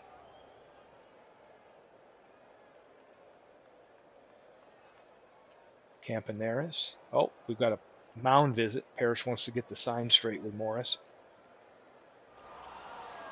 And something bad happened. What are we calling that? A passed ball. So not liking this. We've got Campaneris up. I'm going to bring the infield in. Campaneris. Outfield normal. Bring an infield all the way in. And he gets the strikeout. If it was a bad hitter, I might have walked the bases loaded to try to get the double play, but I'm scared to death of Jackson. Let's take a look. Get rid of that. Now we go back to this view. Again, I love this outcome box. I can look at this view, just go click on it and change the view. So you can see his chance of scoring some runs here is 38%, right? Do I walk Jackson or not? What do I think? And take my chances with Epstein. And you know what? I'm going to do it. I'm not going to let Reggie Jackson beat me. I'm also at the point now where I got a lefty. Mike Epstein's up. I got a hit percentage against Morris, but let's take a look at where's my boy Willie Hernandez right here. A little bit less with him. Yep, I want Willie Hernandez in there. Got to keep it close. Lefty on lefty. Ooh, maybe I got that bouncer. Hope Castillo can make the play. Throws that over to first. I don't know. Oh, just in time. A little dramatic there. So now I got Lance Parrish coming up. Amazing.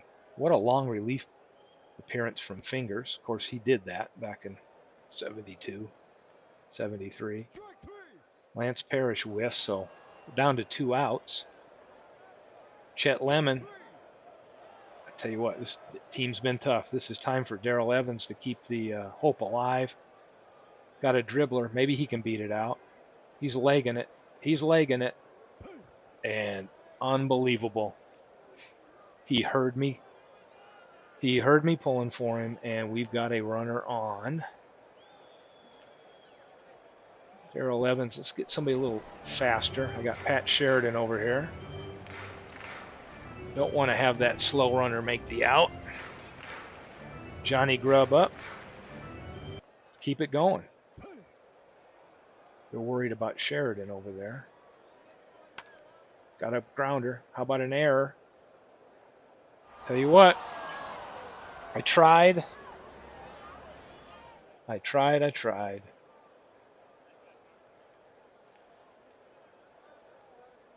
Now I got to monitor my ridiculous chat in here, huh?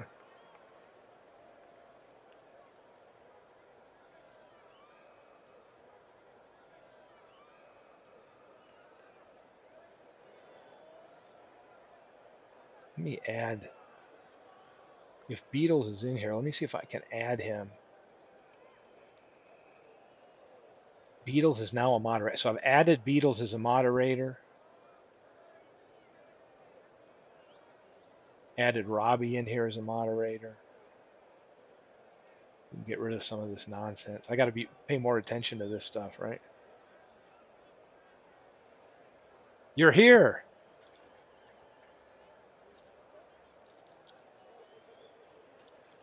Yes, Beatles has made it. Maybe that helped, but I gave him moderator access or whatever, and it couldn't keep him out after that. Yes, he's in. That's awesome. Okay, cool. I'm deleting all that stuff. So, hey, made it through a whole game here, testing this stuff out. It's a fun game to play. I've had a blast with this edition, just with the gameplay. So the chalkboard has just been great. I love the fact that the narrator is synced up with the play. That's just so cool. I'm just so picky. I'm like, God, I'm tired of listening to this David Microsoft guy. I want it to be more of an announcer voice, or at least a voice that sounded more, human, a little less robotic. So I'm gonna have to dig into that a little deeper and find out if we can get some more options. But I'm just super happy with this release.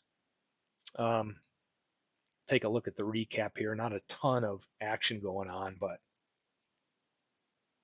oh, yes, yes. So I'm gonna fire up maybe a game to do that. Beatles noticed something very important, which is you have so much more information as a manager making decisions. It's almost overwhelming when you first get into here. You're like, oh my God, there's so much here to take in. But I mean, who doesn't want more? And you're right, you get to take a look at the position ratings of the players so you can help factor that in with, okay, if I'm going to bring this person in to pinch hit, do I know that I'm going to have to live with them in that place and lose a little bit in the field? So much more to think about. Yeah, Reggie Jackson, I'm going to bet is our uh, player of the game here. We've got nothing really different as far as the same recap that's in there, same play-by-play options. Nothing really new to see here. And again, nothing on the information about chalkboard enhancements, but I'm telling you that I've seen them. I've seen the ball bounce a little bit differently, and I've noticed it's been really, really smooth. Um, and let's fire up just a quick one so that because Beetle, I didn't highlight that while we were in there. Let me pick a couple teams here that I know I have. Sometimes people like to see the pictures that look good here. Let's see, I got the 27 Yankees here. Who else we got? How about this team? We'll do a little old school baseball for the dead ball folks here. Oh, I probably don't have this Yankee Stadium set up, but we'll see.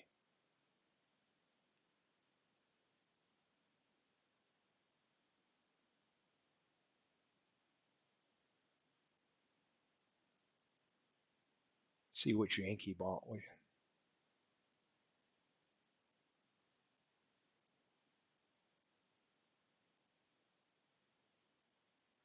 See if I have old Yankee Stadium in here. Who knows? There's one. Well, I'm looking for a little older than that. Anyway, let's go with this.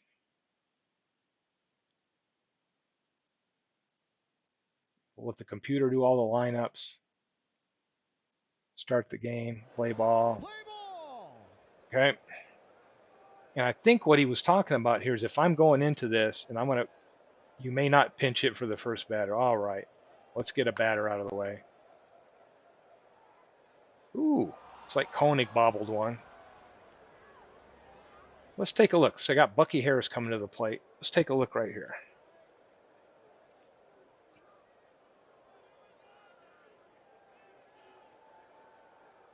And Beatles, where did we see that? Where did you see that? Type in there and tell me, where did we remember seeing that ratings for?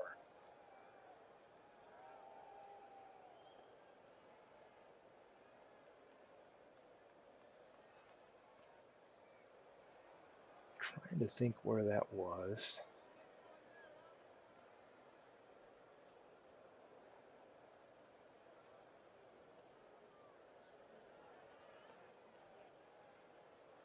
If we can go to the roster. Let's see, I got them. Let me see. Let's go to Washington roster, right? Got our new bio, right? Showing us the year all the players are coming from. Got the team manager. Now, here's the other thing that's cool is when you're at the tab right here, you can view all the manager settings, or you can see this one isn't using this isn't using daily lineups, And you can still have access here for all of your information to set the rotation and advance each lineup. So again, this is something I've never really dug deep into in past seasons when I've been setting up the teams, because a lot of times when I'm creating these files, I'm like, yeah, maybe they'll be human managed and the human will make all these decisions. But man, there's so much. Oh, this guy's got talking to me about hot dogs now. Hot dogs. Okay, so it's batter. Let me back out. Yep, we'll kill it.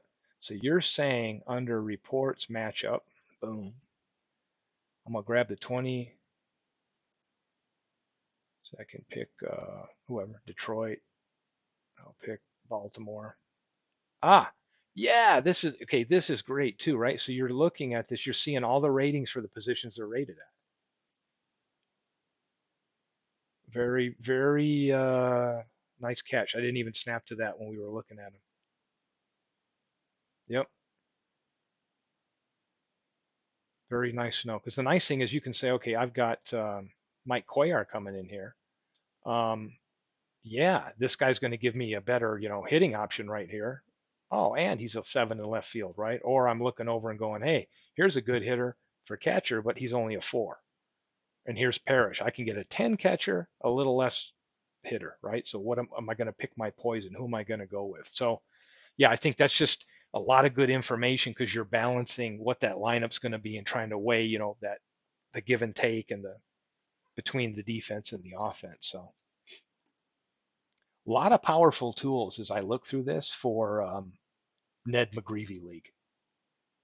The way you guys have that league going, I'm just looking at this, man, just being able to set up your rotation, set up your lineups, set up your managers, just analyze the upcoming matchups, um, and figure out based on who they're going to face. And then the other thing is, if we switch this around, these numbers will change. We put Detroit over in the home park. It's a whole different story because you got different park factors now that we're worried about. We make Baltimore the visitor, right? And now I'm going to bat. I'm going to bring up Cuellar, right? I'm going to have different numbers here because I'm batting in Tiger Stadium. Yeah, you know what, Beatles? Why can't? Here's what I'd say with McGreevy. Finish McGreevy. It is what it is now. But now the excitement can be, hey, just do a part 2. Who says you can't do McGreevy Jr. or McGreevy the remake or whatever, right? I mean, I think about in a future league that because I'll highlight it here as well because doing the draft, and I played around with the draft option quite a bit. This is just so awesome. I mean, when you set eligibility rules, you can say, so if you bring in, I know Beatles, you use the history collection that if nobody's purchased that yet, please go to Action PC Sports and get their complete baseball history collection. It's a must own, right? But you can come in here and just determine based on that big file, what do you want to do? I want to only see pitchers that have at least this many or no more than this many at bats. I want to just take people that have their years between this year and that year. You can set the eligibility right there, so you can control the draft with a big file like that. The other thing you can do is you could go in here and actually hit your deletion tool and figure if you could create a draft league and then delete people that didn't have certain at bats or whatever you wanted. Then if you go into an actual draft, let me see if I can find the draft I was testing. I'm gonna have to, I have so many things here. There's one that was called a draft.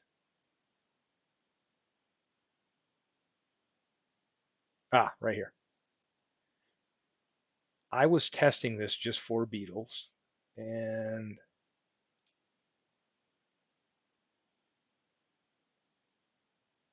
there it is.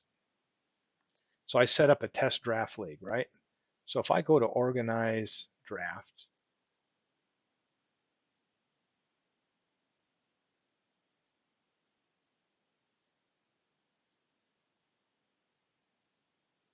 you can see that I've got a variety of teams in here. Um, and I can't remember who I can't remember exactly who I brought in on this, but you can see that I can come here and I could say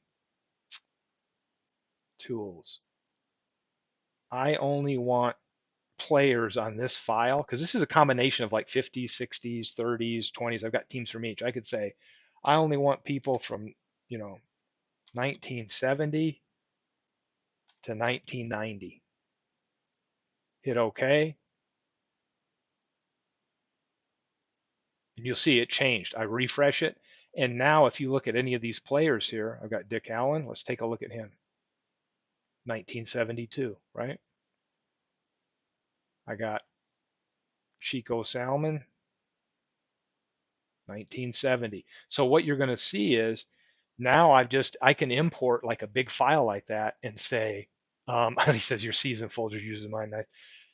This is where I tested a little bit, and I could say that wow, you could really narrow down for like the dead ball league where they were just picking what like 1880s to I think 1919, and they might have excluded a couple big hitters like a Babe Ruth. I think that's how they set up their league. But I'm like, this is just so cool. So you can import a bunch of stuff. You can actually just really whittle down your draft. Um, you can delete partial players.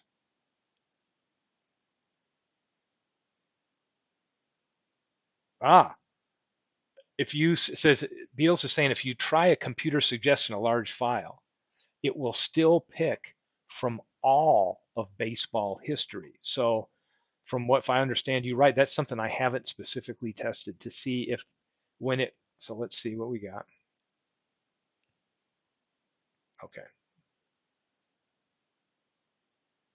round by round.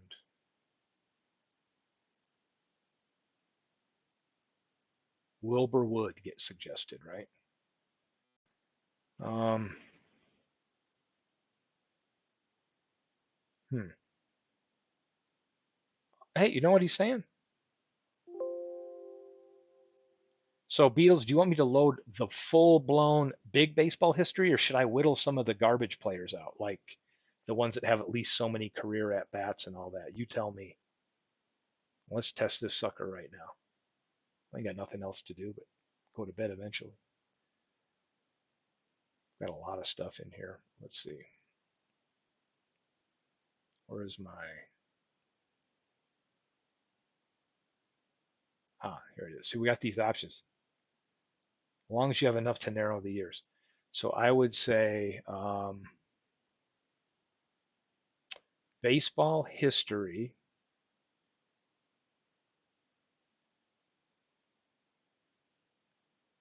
Uh, let's do it.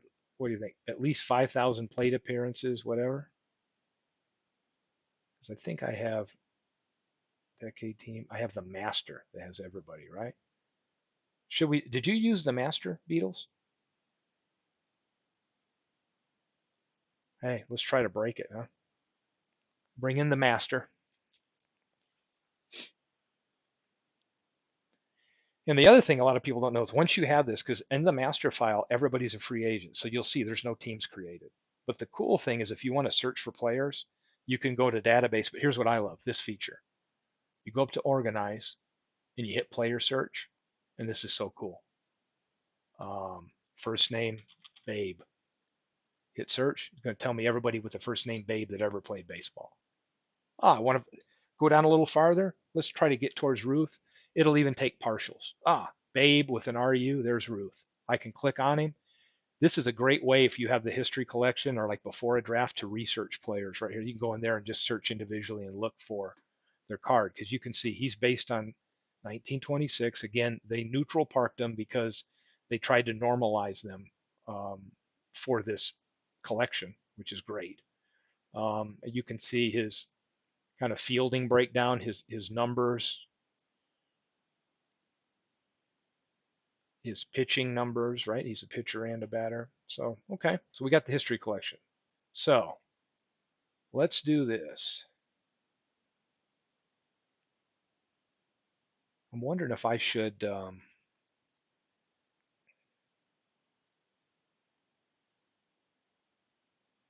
here's what we'll do. This is the best way to use it. We will go and set up create a new draft league. We will put the league folder, I don't know, make it 2000. We'll call it, I'm going to call it history test draft or history draft test.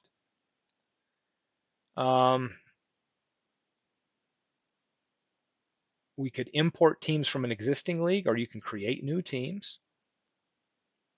2 divisions per league, 8 teams each division. Now let's bump it down to 6. Now, here's what's cool. I want to import players from existing league.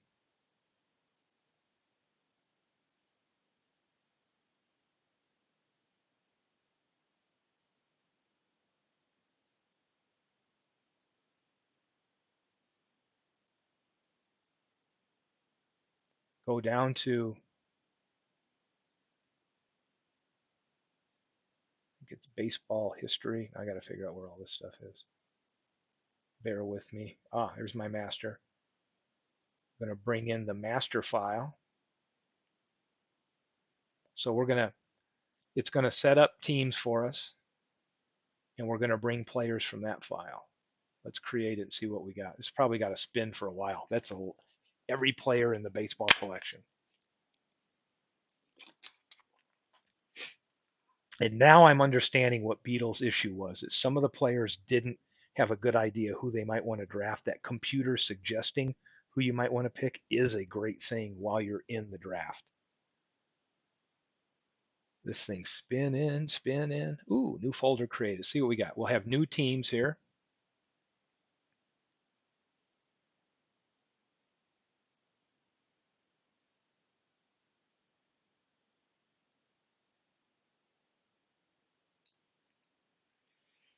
I've sent it into spin mode here.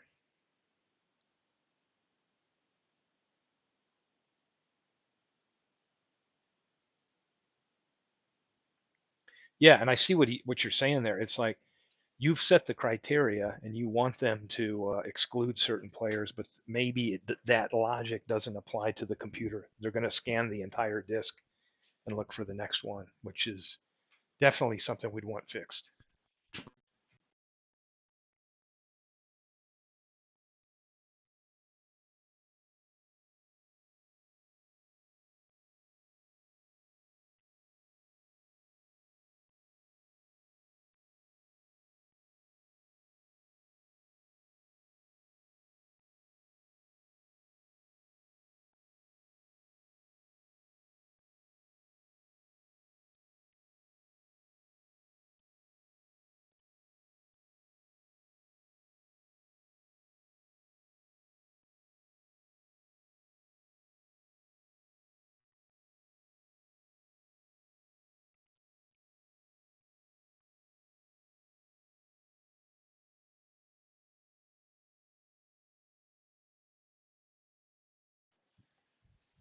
So looks like I'm just sitting here timing everything out. So let's see if, let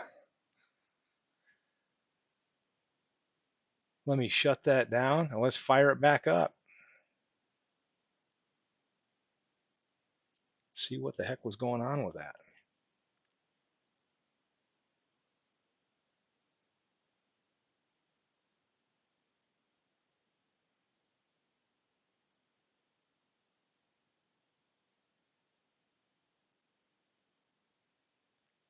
Now it's still going to be searching for that.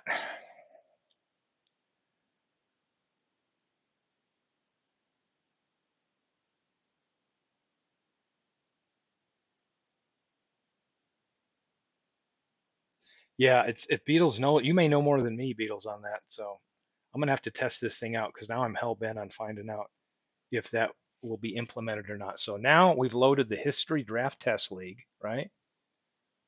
We go to player search. Let's see what players we got out there. Have we got anybody named Lou Gehrig, who might be one of my first picks if I was picking somebody like Lou Gehrig? Let's see. And we do. Not a bad player either. So now we've got a bunch of teams. So let's go to draft. Boy, this does, you can feel it like when you're clicking. And you're right, it is hell on loading. It is a bear. Okay, so we're going to go to draft. We're going to modify the draft order. We're going to loop it, do 30 rounds, and let's do a random draft order. Boom. I think I'm going to make myself one of the teams just for the fun of it. Let's draft a little bit and see what we can do.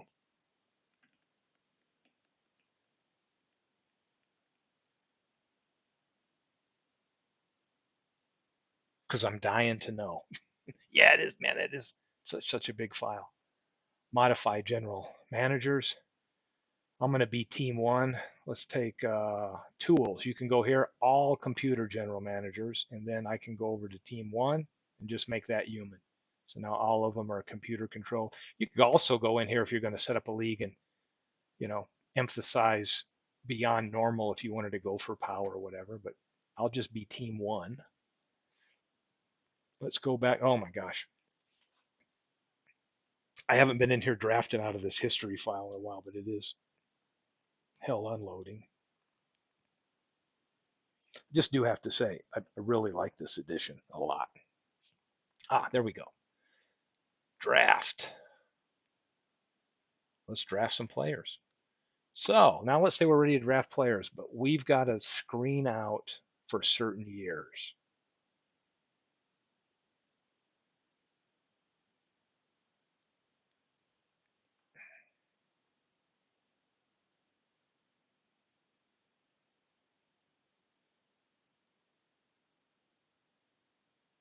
Yeah, I guess you just got to have patience, which I don't have a lot. All right, so we got the thing going. We're going to look at, here's the tools. Draft eligibility. Let's do this. Let's say we only want players from 1900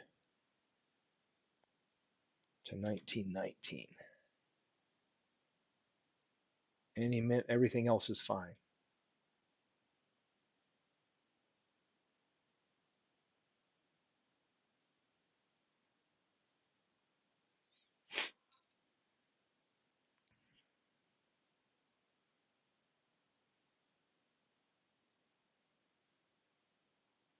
Cool. And now we're ready. So continue draft, and it gets to my pick.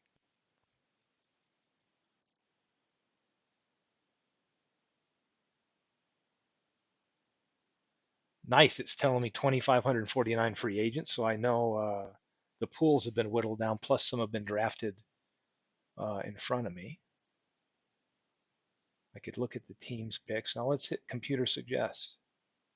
Well, it's suggesting Jack Chesbro. I'll draft him. Let's continue. Get to my next pick. I know you care about this, Beatles. This is why I'm doing it, because you've got to know whether you can pull this off. It sure looks like it, because in the baseball history collection, it would have had to kick. What are the odds here? So computer suggest. Doc Crandall. Let's view the player. Let's double check what years it's using. 1910.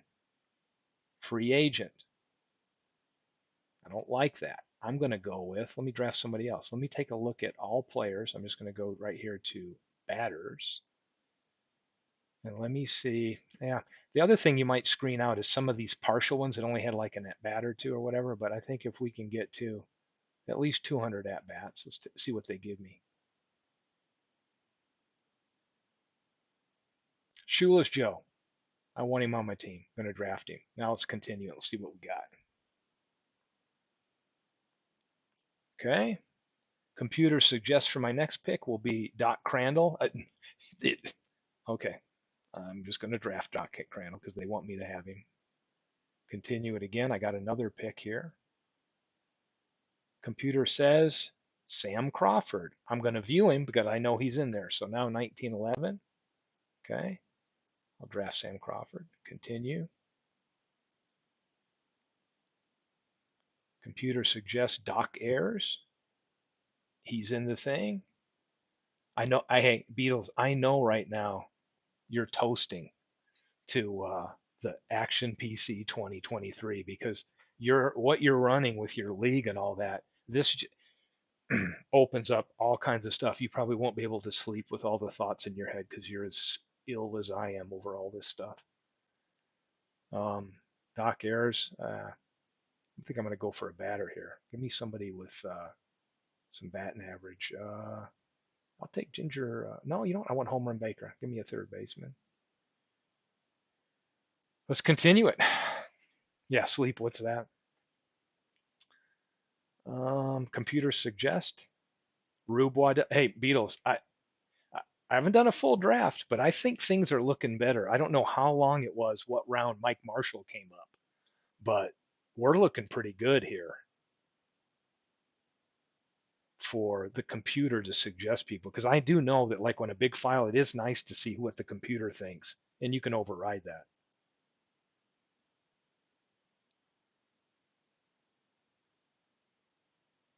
Ed Kanechi, yep, I know he was with St. Louis. Let's view him, first baseman. Yeah, what the heck? I don't know if I want him. Let me see what we got average wise at bats.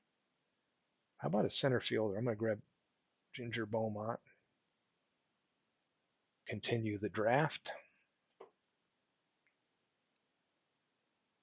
Computer suggest. Hey, if anybody needs to leave, feel free to do this. But Beatles, I think I'm going to run through this full draft and see what my team looks like, and then scan it, scan some of these teams to see if everything works good. Um, Doc Ayers, it's dying for me to.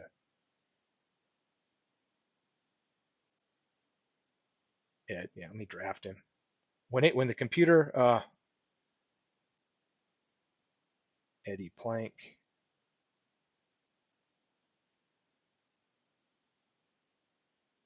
Here's another nice thing. Bobby Wallace, I'll draft him. Continue. Here's the other thing. When you're in the draft thing, let's do this.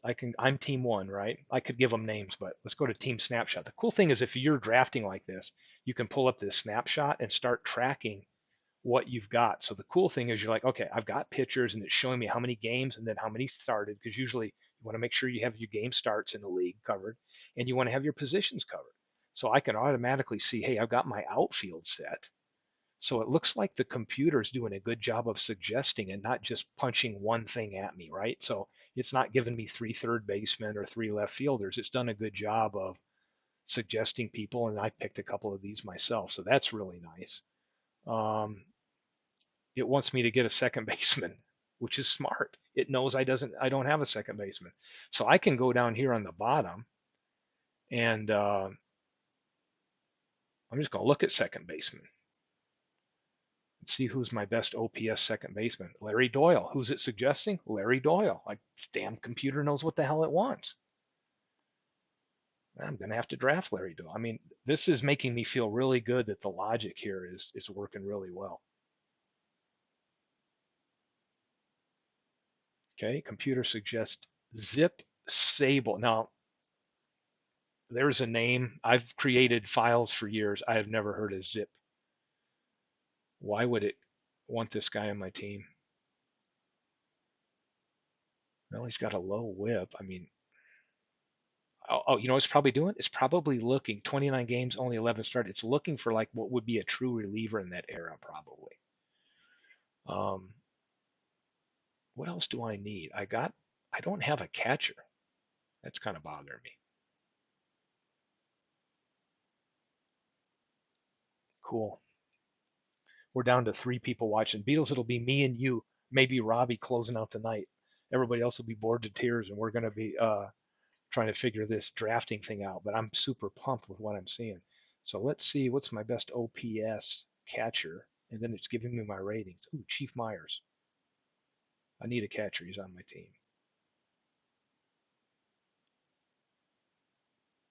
Zip Sable. Hey, I'm not taking him. Thank you. Um, you know what I'm gonna grab? I'm gonna get me two. I'm gonna get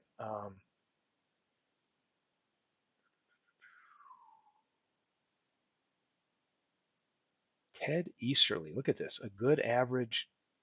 Ooh, I'm drafting Frank Chance.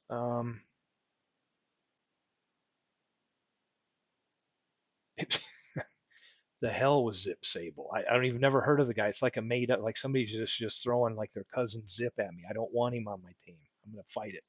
I'm gonna fight off Zip. Let me look at my own pitchers and see what. Oh, pitchers batting. Never mind. Let's go pitching. At bats, none. Got to get my filter so it makes sense, right? The other thing, Dave has this combo search when you can narrow it. I haven't really dug around here, but this looks really, really cool. Let's see, game started, innings pitched. Oh, right here, man. What have I got on starting pitchers? Hey, I want Hippo Vaughn on my team.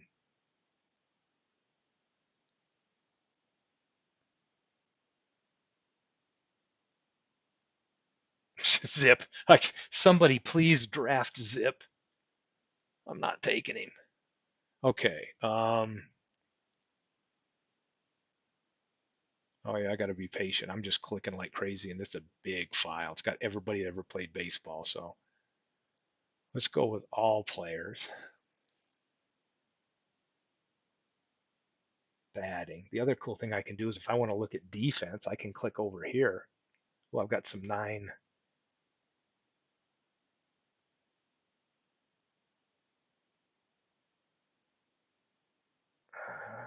Let me go with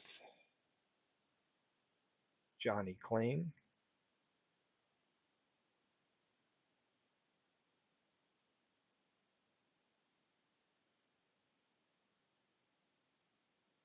I don't think this updates. I might have to. Cool thing about this too is if you're running a league and you're going to be back and forth day after day, you can click this and make it pop up on the opening screen. I'm going to go team 10.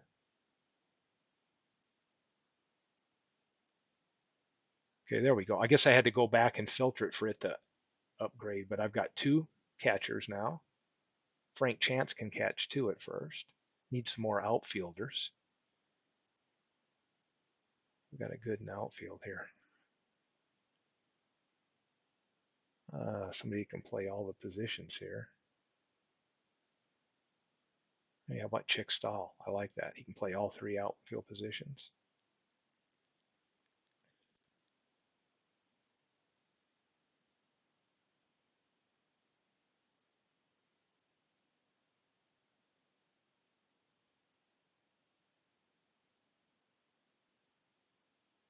Zip. I'm telling you, now, if I want to go back here, let's go to manual draft, right? Round by round. General managers. I can go back now. Say I'm tired of picking. I know the guy's going to end up on my team, but the hell with it. I can click myself back to computer. Everybody's a computer now, right? And then I can just say continue draft. And boom, it's going to run it right 30 rounds. So we've got 30. I don't know how big's your league, Beatles? Are you guys 25 man or 30 man rosters?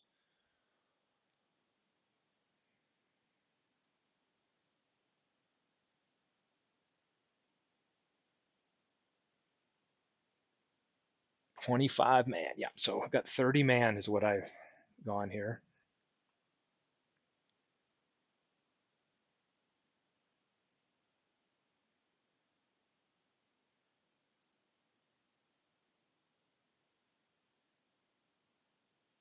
Draft's complete. We did 30 rounds. So it's cool.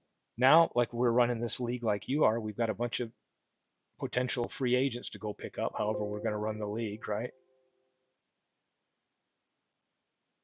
Exit. I'm team one, so let's let it load here. I'm gonna go back and take a look at team one. This has been fun. I mean, I this is something I was playing with, and I enjoyed it with the draft. And now getting to dig in and realize that you can use the history collection this way, or it's even a thought about I could. The one thing I was looking at doing is taking my 5-year files that have the 2-year cards of players, and how could I get them all into a draft league and then start eliminating the different versions, right?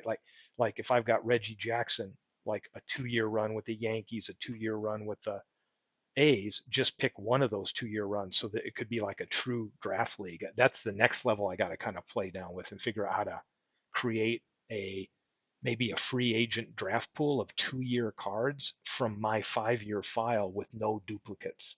That's going to be another. I just keep adding projects on. That'll be another project. So then that could be a cool draft pool to choose from. So let's go to team one, see what I got. I'm team one, haven't given them a name yet. Let's see what I got. Let's see how the computer did. So when it goes to catchers, I got four.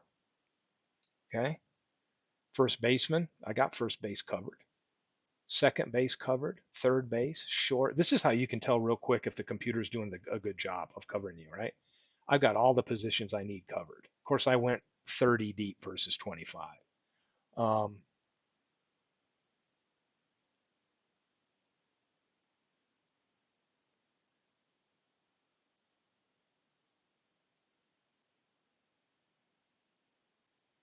Pitchers, man, there's a bunch here too. Maybe I drafted more than I thought.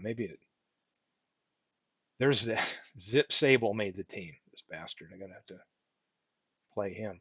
But as I'm looking through here, we click these people. I don't see any outliers. Let's look at the year up here. It tells you the year they're coming from. Everybody's between 1900 and 1919. Everybody.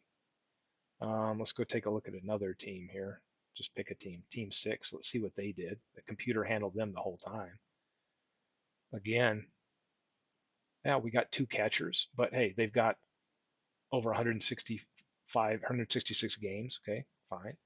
First base is covered. Second, third, short, left, center, right. It's covering everything nice. Pitchers. Grab another team just to take a look. Oh, here's Walter Johnson. See who's Walter got for hitters. Yeah, that'll be a good team. Again, up 167 games. So sometimes it's tough, right, to get your all your positions covered. But in years ago when I did some drafts with this, it was a little trickier. But I'm really, really impressed. We got two shortstops, but we've got 212 games that they can play. So hey, we've got it covered. I mean, the computer does a great job. This would be fun. I could see myself even having fun where, I throw a bunch of my teams in here, and then I just draft my team, let the computer handle all the other teams, and just, take my chance in like a league and do a fun replay with that. I can see that happening, but super, super impressed with the draft. Other than it was a little slow because we're running every player. It'd be a lot quicker if we're just, drafting a full season and dumping them into the free agent pool. But and then I also think we could clean it up if we went into the draft and we let me click on the draft. Even with the history collection, we're not going to draft somebody that only had, 5 at bats or whatever. So I think, you could eliminate maybe somebody with less than 50 or 100 plate appearances and, maybe less than 25 or 30 innings pitched. And, you know what I mean? You can come down here and start setting minimum batter appearances and filter that down even more. So if we said that's minimum 100 plate appearances and then a minimum of 30 innings pitched, or let's just say 75.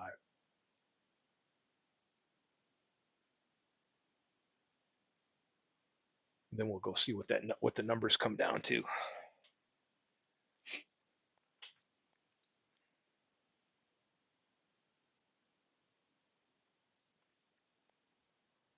Patience, patience, patience. This has been fun.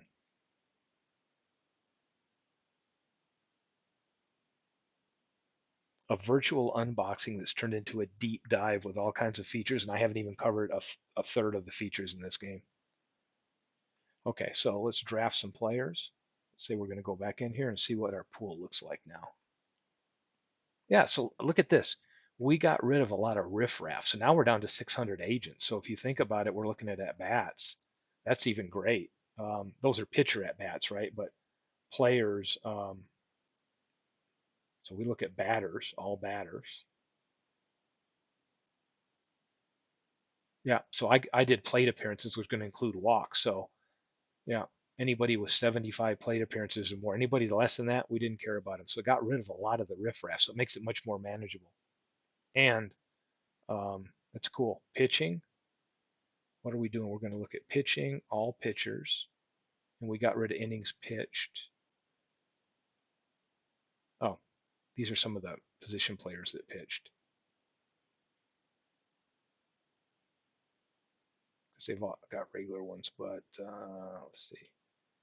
So yeah, so a lot of these it was 30. A lot of these are qualifying because look, they're position players. They're not true pitchers. So they're going to be in qualified based on their plate appearances.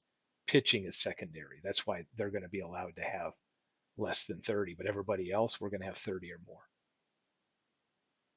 Yeah, 251. So now, yeah, this makes me want to be Beatles. If you do a redo in your Ned McGreevy, I want in. If there's any open slots or whatever you're doing, save me a slot or I'd love to get in because this is making my mind spin now on just having fun with the draft piece on this.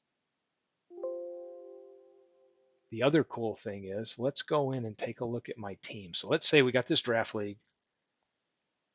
If we go in and look at the teams,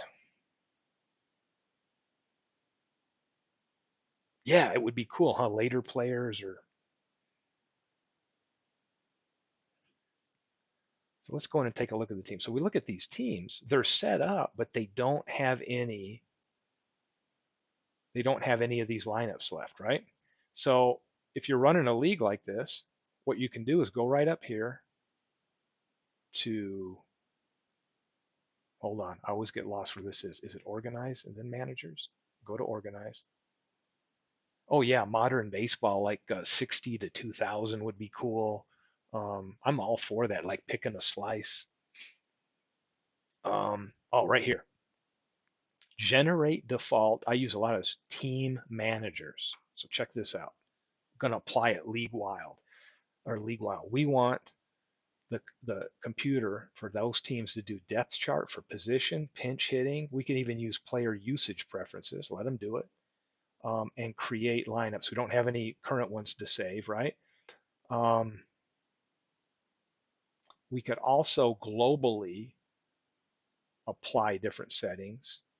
And this is where you can go crazy with it, right? But let's just get this set up for all the teams.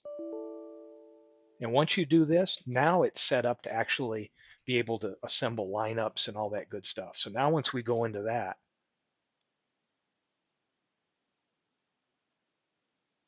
oh, look at this little slice we've got here. We've got, what do we pick, 1900 to 1919? Oh yeah, it's be fun. So,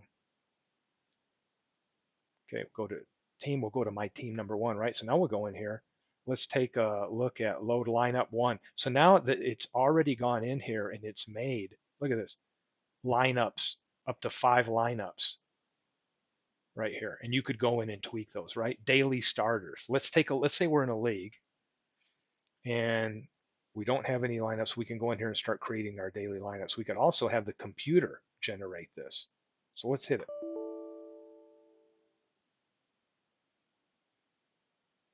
Yep. Boom. Oh, no game. You know what? That's probably smart. I have not created a schedule. So how many teams we got? 24.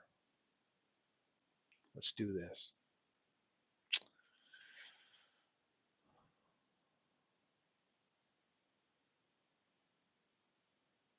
Let's go look at the schedule. Let's try the scheduler out. Let's see what the hell it does. This is a small league. Let's see. Let's let this thing create one because I usually import real ones. So let's go to organize schedule. And let's use, I could import a schedule template, but let's see how this thing does at creating one. Computer generate schedule. So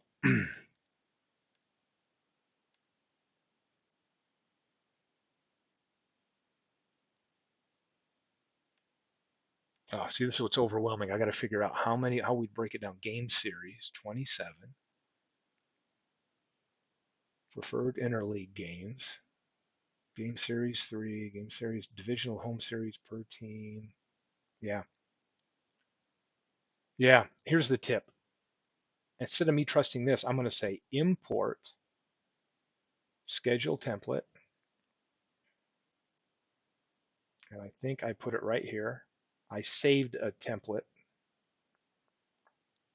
baseball, schedule templates, 1973 as schedule for a 24 team schedule. So I saved it, right? So now it took 1920 or 1973 schedule because that's an actual 24 team league, and I set up a 24 team league and it's applied it. So you'll see it's applied it. So now I've got my schedule. The other thing you could do here is you give them cool names, right? We haven't done anything with yeah, Beatles like that, huh? Well, when you've got a known schedule, and remember this is why it works so well. Let me go here. If you'll remember, see how they're lined up here? Let's open the slots. Boom, display open slots. Now you can see how where they are set up, right? So when you went into when you go look at like wherever you took it from, I took it from 1973. I made sure that when it was set up in the same alignment. But that may not be needed with what I'm thinking right now. If you use it as a template, it's going to apply to the teams you have. So look good.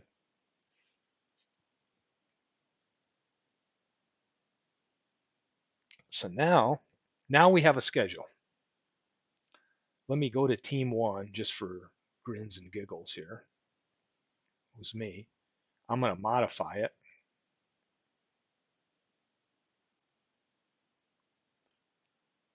I'm going to, and we are the,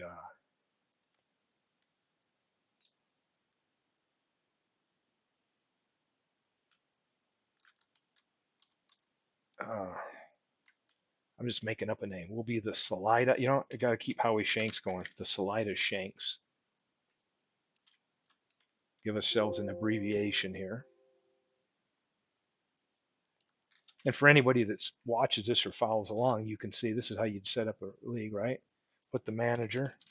It's how we'd set up if we're going to do a draft league or a league over the thing. All hail Howie. That's right. Steve Tate. We're going to be East. This is where I could go and say, you know what? My players all come from that neutral place. Do I want to just keep my neutral park? Um, or do I want to take them being neutral and then drop them into a park, which will apply park effects, right? So you could do all that good stuff here. Are we national or American? I'm not going to change that. Anyway, you can do all your good stuff here, add your logos, do all that good stuff. Team font. Let's do this. We can go black. We can bump it up. Let's see what we got here. Just pick some stuff and bump it up. See what we look like. Yeah, look at this. I know Beetle said something he likes that, but let's take a look. We got our own team font in here, the Salida Shanks. That's cool. So now when I go over here, daily starters, now I have my schedule. So I can go in here and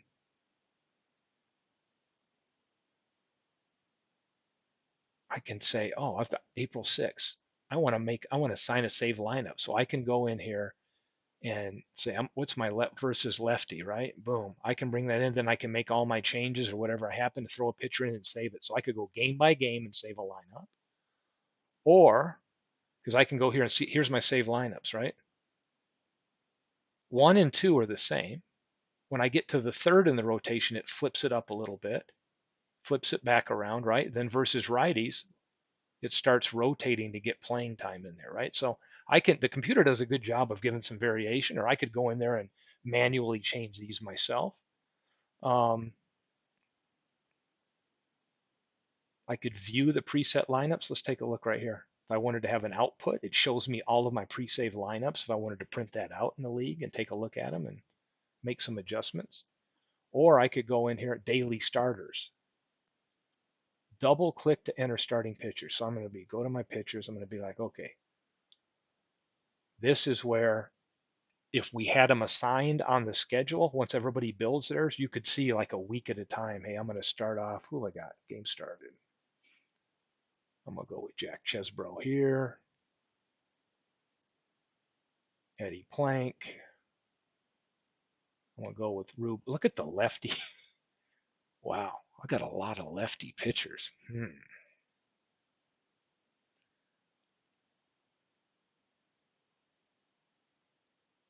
Hippo Vaughn. So anyway, there we go. I could do that myself, or I could say, hey, I don't want to do that. Clear the grid. And I could just say, hey, computer, you generate it. Bam. And the computer just generated a proposed daily starter list. And then I can go back and pick and choose and plunk people out if I want, right? Or I can just monitor it week by week and say, I think I'm going to give Chesbro a rest and keep him available to be, in relief. Because you can see right here, he's got 5 games where he had a relief appearance. With some of these older people, you're not going to see a ton of. You'll see some starters that always have a handful of relief appearances, right? Because they're pitching on short rest. But anyway, this is just awesome. And now you go in and do that for everybody else. So let's go over here. I love this too. If you weren't here, Beatles, when I was talking about this. When you start moving teams around, if I want to move a team, I can just come over here and I can. Hold on a second. Yeah, I can right click on them and just hit move. And if I wanted to take Salida, I can just drag them and move them. Well, they did. I think I can move them. So let's take them right over here. Yeah, maybe it's not letting me move it. I don't know why. Maybe because I've got the league set up a certain way. Anyway, what was I going to look at? So let's go to overall tools right here.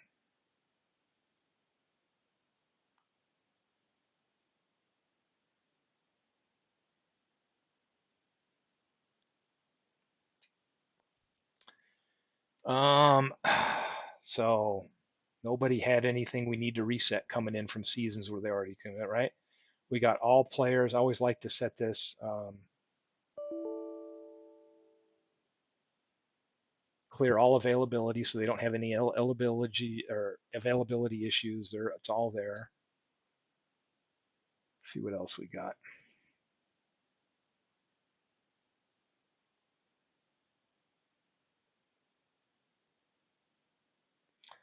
What can we apply?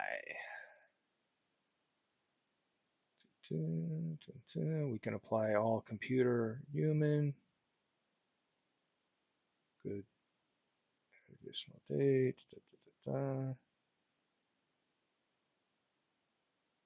Just trying to see if there's one other thing I want to do before we set up, and I'm going to run a couple games here.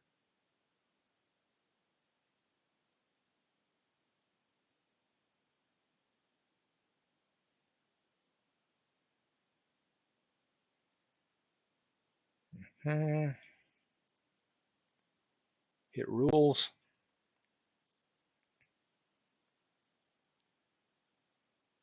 General, we're going with no DH based on the error.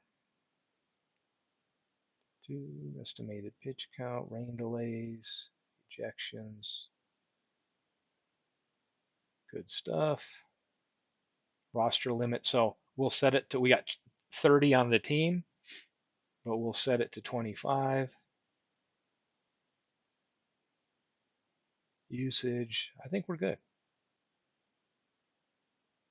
I'm going to roll with this. So here's what we can do.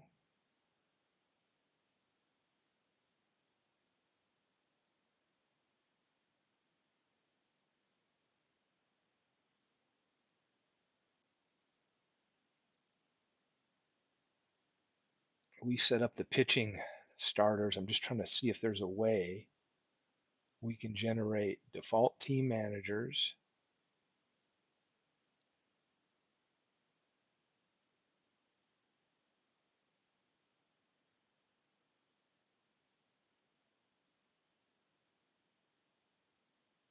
go to play, see what shows up on the schedule. We'll play a few games and see what happens.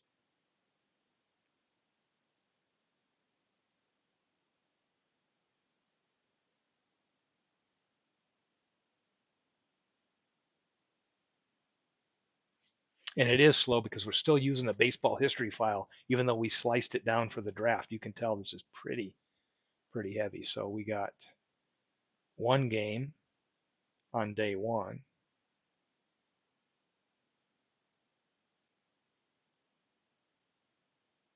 We got Salida coming in right here. So we can set the computer versus computer speed, league display, tools.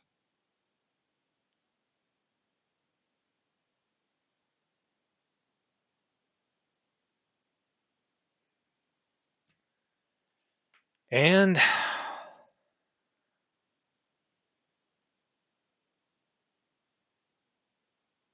let's do this. Let's play through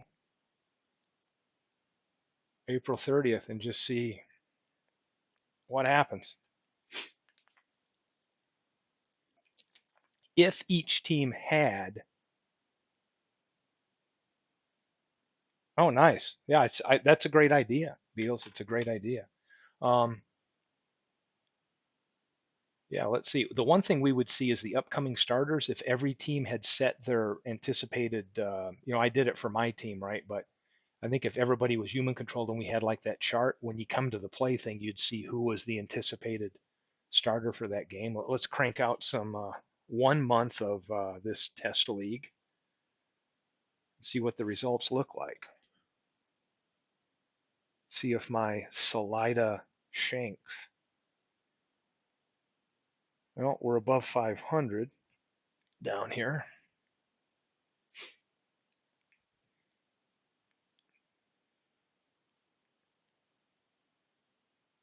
I don't sleep good as it is, and now I've got this to infect my brain even more, huh?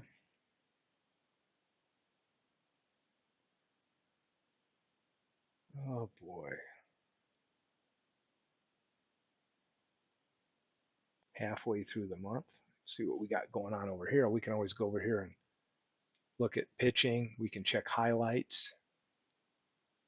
It's giving you some highlights for each game. Pete Alexander with a win. See what pitching leaders we got. Got some, Hippo Vaughn. He's an SSH. That's my abbreviation. So Hippo Vaughn's got 4 wins for me already. I'm a pretty dominant left-handed pitching team. Yeah, Beatles, you and I are the only. It's you and I now. I think it's maybe Robbie's out there too. I don't know, but it's up to us. Take a look. 1 month of a made-up league using the Dave's baseball history file from Action, which is a must-own. Every player neutralized and rated for their peak career. Just awesome. And you can grab it on sale. It's even more awesome.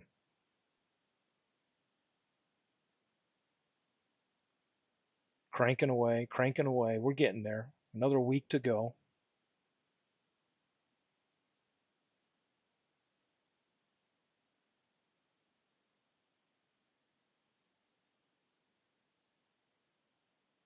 Mm-mm-mm. Yes. And you know what I'm thinking about, Beatles, is I just have to think about I could release everybody to a pool, right? But then I'd have to manually go and delete the people that had a few iterations of themselves, right? It's like, like Reggie. I'm going to have Reggie a 2-year slice with the 76 to 80 Yankees, and I'm going to have him with the 71 to 75 A's, right? And just selecting which one of those is the better representation to go with, because I think most people that would be in the draft leagues wouldn't want my Oakland A's Reggie playing a game against your New York Yankee Reggie. You know what I mean? I think most people, for like my franchise 5 file, they don't mind if people are playing against each other because they come from different years. But I think, yeah, or yeah, that's a good It's a good point. You just pick the teams and then drop them in a pool. We just have to kind of look at duplicate players. But oh, all games are played. We're up to the 30th right now. Yeah, and what you're saying is I would probably set up a file to draft from and eliminate them prior to dumping them into the free agent pool because there's not an easy way to sift through the duplicates while they're in the pool. It's better to sift ahead of time and remove them and then throw the clean players into the draft pool, if that makes sense. So let's take a look at what we got. We are now back to 1 month of whatever this league is.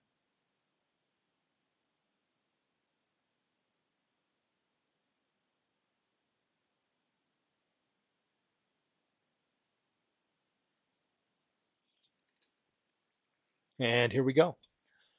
How is Salai did? Well, my team's not bad. I'm in second place in my division right here.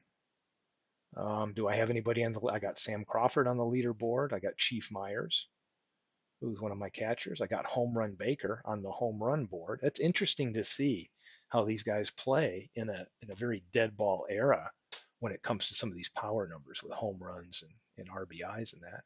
It's tracking the league all stars. Um, Definitely people you'd expect to see on here, except Dutch Zwilling. Why in the heck does a guy named okay? He's played 20 games. Oh, he's batting 367.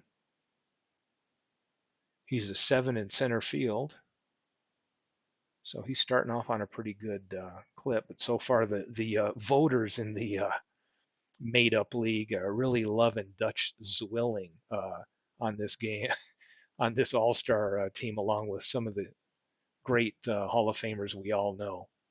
Uh, yeah, I'll have to look him up. It's another one where I'm not familiar with Dutch Zwilling, but again, why I love this game, you can dig into. But look at this. I mean, okay, here's what we know. This is built in. So this is a good example. I've brought him in from the history. Dave has this hard coded somewhere because I cannot find a way to edit this. This is not a clickable field. I can't find it on a modify player. So it's saying that Dutch Zwilling in 1914 was first in average,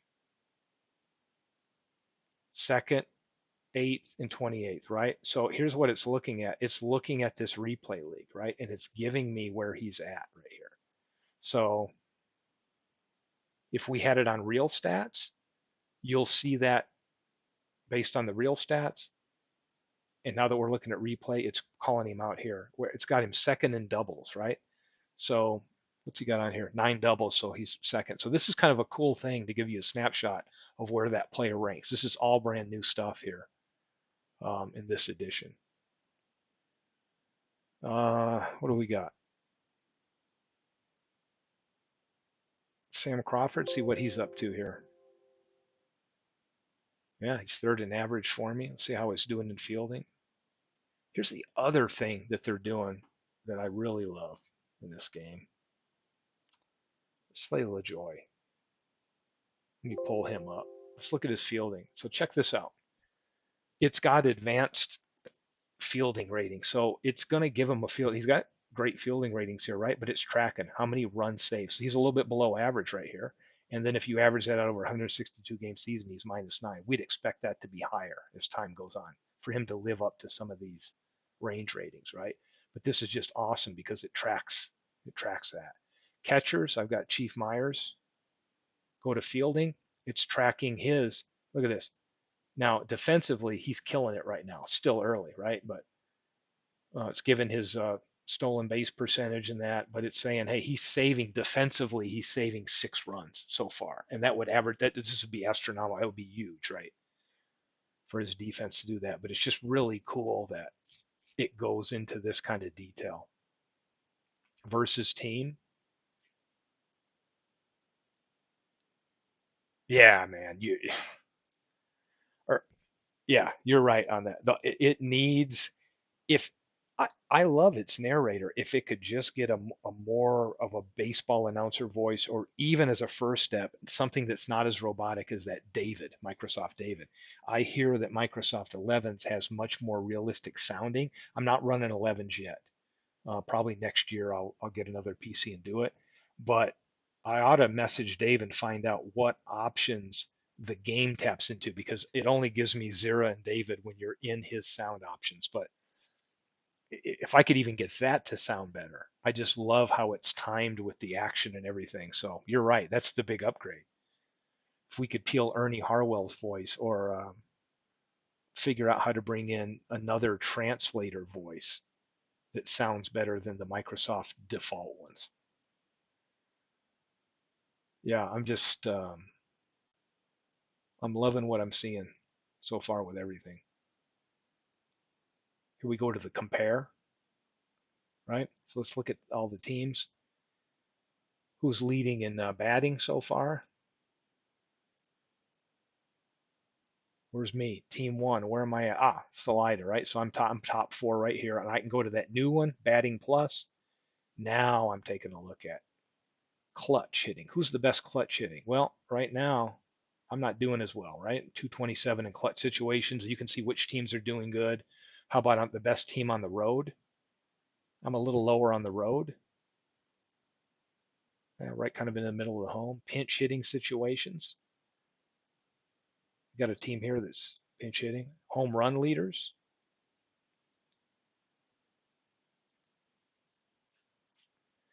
Dude, I can't argue. Beals, I watch, and like I say, I've got PC Replay Baseball. I've downloaded because I want to dig into that and do some stuff. Um, but I get to the point where I, I see all these games and they're cool, but what this I love the video play. I love being able to play and watch the video representation on the chalkboard. I love being able to click buttons and seeing all the roster options, the reporting. And again, we're not even getting into the homebrew stuff where we're editing players, and that's being able to homebrew, and that's just great. The other thing, I can see league totals, or you can drop the totals down here. So you can see total home runs, or you can just say average per team right here. That's cool. But this is all new, right? Clutch hits. Team 14's had some clutch hitting going. 3 clutch home runs. Just cool stuff. Loving it, loving it, loving it. New baseball manual, by the way, that actually I double checked that earlier, and the new PDF has new information on the new stuff that it brought in. So I did check it, like it has stuff on the batter, pitcher analysis, and that. So it's got a new updated module there. The other thing that I will say that I hadn't mentioned before, because I don't know if anybody's heard me on my previous things talk about trying to create custom eras. So Beatles, you had somebody that challenged what was it, claimed that my approach was flawed. And one of those things was is because I assign in my 5-year file, I take 2 straight years average, but I have to assign them to one of those years. Well, guess what I found out? Under historical era data, how cool is this? You'll see that I have all these options to create new leagues, right? So I could come in here and create one 5-year, save it. It's scary when you do that. It's like, are you sure you want to do it? Yeah, I do. So let's go back into this.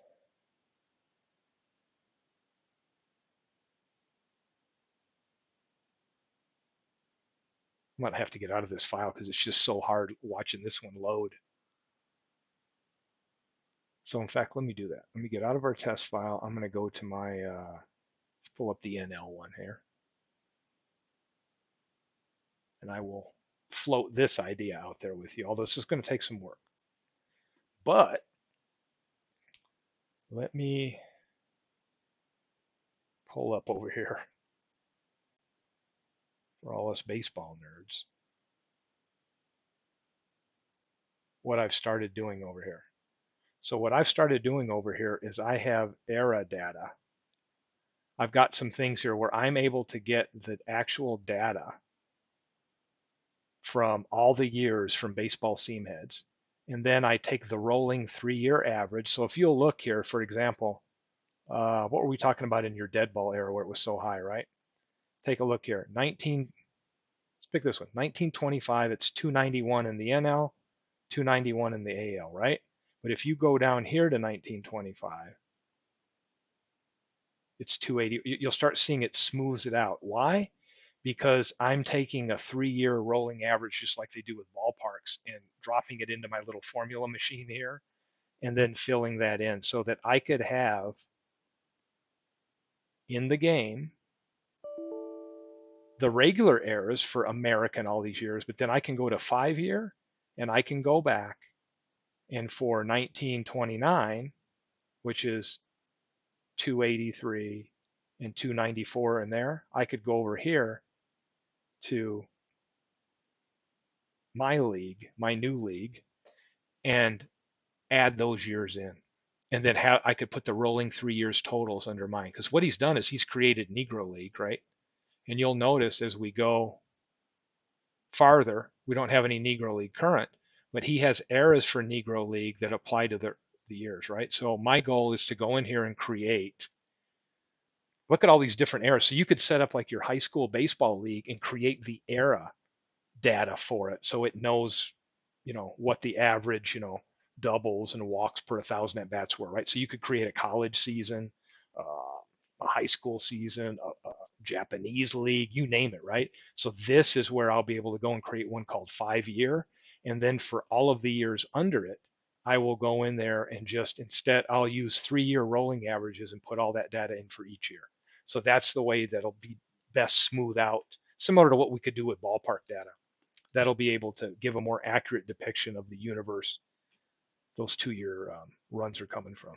But it's a lot of work. But I've started it, so more fun on that. Yeah, but I just really like this. It's something that's crazy, but it's kind of just nice to see, hey, where's the open slots? Let's take a look at it right here. You can see I've got mine where I've had to kind of amend here because I've got more than 10 from one. So I've got 80 to 99, and because these teams I'm building a lot more of because there's more teams to choose from, but I'm trying to build up the database here with some of these older teams. One of the ones I built that I truly love, and I know I sent you some of the more recent ones. I'll give you some newer ones. Is this one right here? I did a New York Giant 27 to 31 team, and I know you like some of the older stuff, but it's a pretty good team when it comes to batting average there. Bill Terry's a 9 at first. Got some great hitting. Look at that. You got about the entire team and then some batting over 300. And then with pitchers, of course, you've got not the best Carl Hubble. I think it was a young Carl Hubble. How old is he? Yeah, 28. Not the best ever. Carl Hubble gets a little bit better the few years after that. But yeah, you got Freddie Fitzsimmons and Virgil Barnes on there, some better known people. Not the greatest, but I mean, look at these batters. You got Travis Jackson, really good defensive team. Andy Cohen, who I didn't realize was as good as he was in the field, doing a lot of research on them. You got Yui Kritz on that team. Third base, Lindstrom's a 7. Shortstop, Travis Jackson. Left field, kind of average left field. Ed Roosh, look at that. This got to be near the end of his career. Let me click on him. Yeah, 34. Ed Roosh is getting up there. Oh yeah. Then you got Mel Ott. Let's take a look at his line. Yeah, 10 arm, 8 in right field, and a hell of a batter, right? Over 1,000 OPS. So anyway, and you can see here on the interesting, it's going to average. It's going to look at him in terms of the file that he sits on. So it's comparing him with this hard coded thing Dave has. It's comparing him to the file he's in. So he's 31st in average. Let's go take it back. You'll see who's first. So this is kind of a cool thing now. Now I see how it works. Hornsby's the number one guy here, right? So if you look at him, he should show number one. So now it's going to say first in average, 19th in doubles, 37th in triples, and 31st in RBI. So this is just another little banner that is kind of hard coded in that looks at the file that they're on and figures out where they rank on that file in those categories. Cool. Well, I think that's about it. Unless you've got anything you want to see, Beatles, before I wrap it up, or anything that's. I mean, I know you and I probably saw the download was active at the same time. I saw you come on and type a message at the action forum. But I'll be playing some more games with this. I've been, doing some beta testing with it, and like I say, the gameplay is just really enjoying it. The matchup for batters and pitchers, you can get lost in it. I'm just thinking being able to scout out upcoming matches, the in-depth things you can do with the manager. And I'm always hearing people talk about, oh, the manager made this decision or whatever. I've seen, hey, you don't like what it's doing, set up something better, right? And then I've seen managers do some stupid crap in real life too. So you can't, so, maybe it's not that far fetched, but I mean, but it does take some time to really peel back the layers and go in there and set your stuff up. But there's so much power in here to be able to do that, right? Or you can take complete human control and go in there and make all of your decisions, right? Um, the problem with having all these options is you got to dig in and utilize them, right? And there's so many in this game that you can't just brief over something and feel like you've got the hang of it. I've been playing this game for since it came out, and again, I'm just now digging into areas that I just don't use typically, because I haven't been in a league in a while. And when I'm looking into some of the tools for that, I'm like, man, this is just great. So now it's making me want to get back and to do some league play with it and have some fun with it. So some of the new teams that came with it. Um, I got the deluxe, so it came with like five. So it's here 69 was one of the new. And what I do, I don't know if anybody else does this, but if you look at my folder, I'll have old versions on here. So if we look at here, you'll see this. You'll see I'll have dates. So look, I've got look at these. I got 1938 from March of 2022, and then I've gotten versions, I don't know, through whatever later, but I'm always putting the month and year after them so that I know whether this, and I still have like the original 37, and then I have these more updated ones. And Action has gone and updated a lot of their stuff from the 10s, 20s, 30s, and 40s, and updated their lefty righty splits now that Retro Sheet has all that stuff. So if you have it and you own some of this, I would ping Action and let them know. And so what I've just recently got, look here, back in November, I got my 40s, all the updated ones. So these were originally whenever they first came out.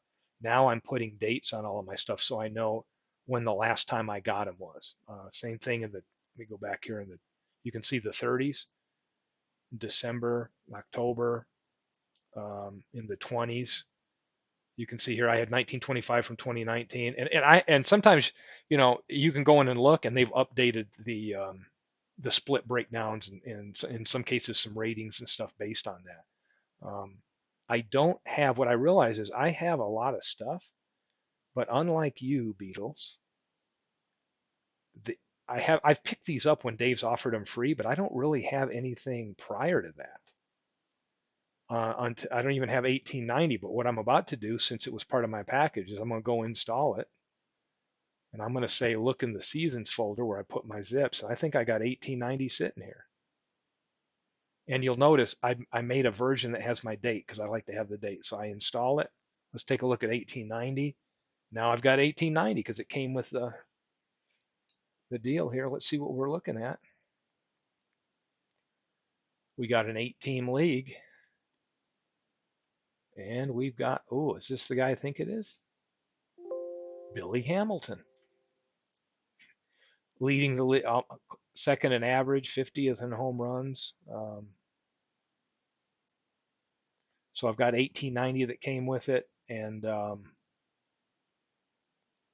to think. These are the ones I think I've got 69 in there. Anyway, that already exist. Override it. I don't have anything going on with it. And let's take a look at 69. That came free with it. The other thing, Dave, with the basic this year, the very basic game, is he offered the full 1969 season and the like top 20 to play. So I know Beatles will agree. Yeah, and I know 1894 with the foul strike rule and a level playing field. That's true, but it looks like I need to pick up when there's some sales or whatever. I probably need to pick up. Yeah, I got 1885. I'm going to have to pick up 94. I've got 90. I'm going to have to pick up 94 to, or 84. No, what I'm saying, 1894 to 1899. Yeah, I definitely need to pick those up and grab like a decade or something when it goes on sale just to get those because I've never messed with any of those. Here I got the Federal League. Um, but some of these are really cool now. So when you go into like even 1919, the current versions, there are no more estimated lefty righty splits. You've got the real lefty righty splits. I've checked them right from retro sheet.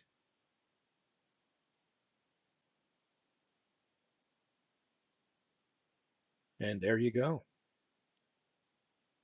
You can see them sitting there. This is a place I go into where I do all my editing and all that good stuff. But and if you didn't like the real ones, you can always hit clear spreadsheet and then estimate it. Definitely back up your stuff before you ever start playing around in here. Trust me. Um, but 1919 Ty Cobb. You can see it's giving him a power rating. These don't really factor into the game. They're more for your reference, but it takes a look at his line and you'll notice he hits righties harder, right? He's got a higher slugging percentage against righties right here than lefties.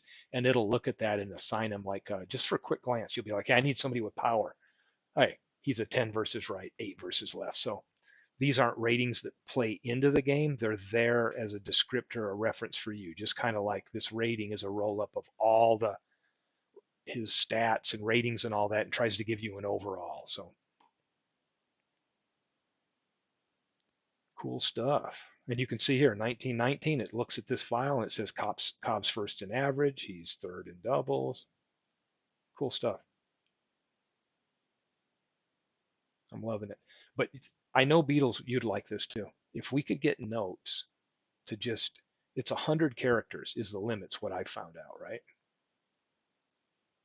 But, you know, you could type in something here that look great. Like I could say, oh,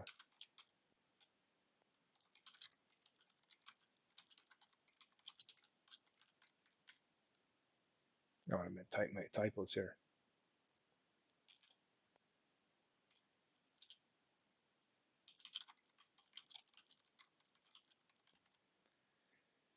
Check this out. Bam. So now when I go in and look at his card, I can put some little fun things. Brother-in-law of Howie Shanks loved the nightlife. And I know, Beatles, you're like me. You're such a, if we could, it's like, if there's enough room on this card, Dave, to make the card a little bigger and maybe give us more than 100 characters. Maybe we get 200. And then we could put a little, cool little brief bios that you could have in here. But what the hell? Again, it's editable. He puts it in here so you can use it. I mean, how can you hate this, right? So you can just go here and get rid of it. But just cool stuff. Again, the bio, everybody's coming from that year. Um, but if we go, let's go take a look at that. If we go here and go back to that history draft test,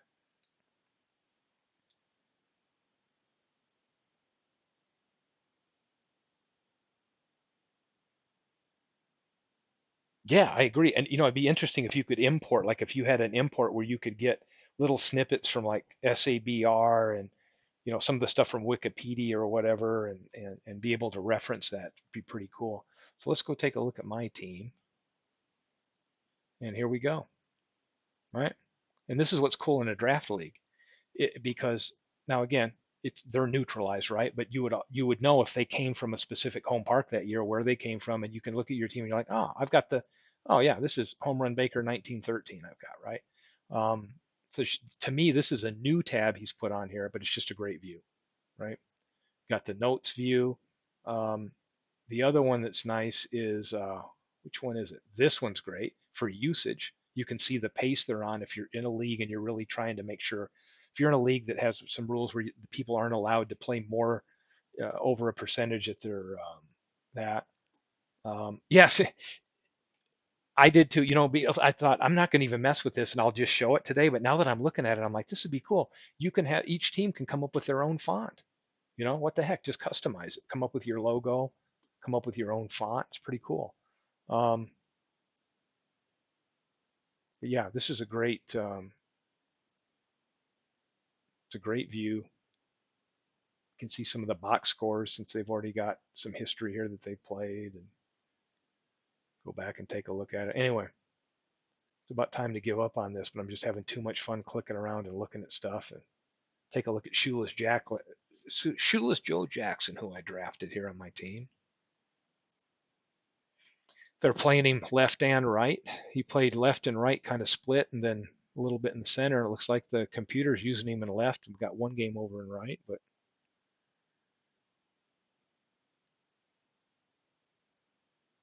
loving it. Had some multi-hit games. Home run Baker. We'll flip on him. He was having a good. Got 3 home runs. He had 8 that year, so he's doing all right. See in the field if he's killing me. Dead even on runs saved. Crawford. Ooh, Shoeless Joe Jackson. He saved me some runs out there. Anyway, yeah. Beals is saying if the other sports get these upgrades, I'm going to be busy. You're darn right I am, right? Because again, I have this stuff but I've been on a kick ever since I found some of these channels on YouTube and Beatles channel and all that. I have been fired up on baseball. And usually I'll go till baseball wears off and then I'll pick up for whatever reason. It may be the start of the season or something. I get bored, then I'll go on to football or basketball. And I even started doing some of the 5 year stuff on hockey. So I'll bounce around a lot on those projects. But I've really been just trying to crank teams out that people on the forum have suggested. I'm just having a blast doing that. I mean, a literal blast building had somebody. I had a blast doing these mediocre Angel and Cubs teams. I'm like, oh man, what a blast from the past in the '70s. King Kong Kingman and um, some of these players, Bill Buckner for the Cubs. Just a blast.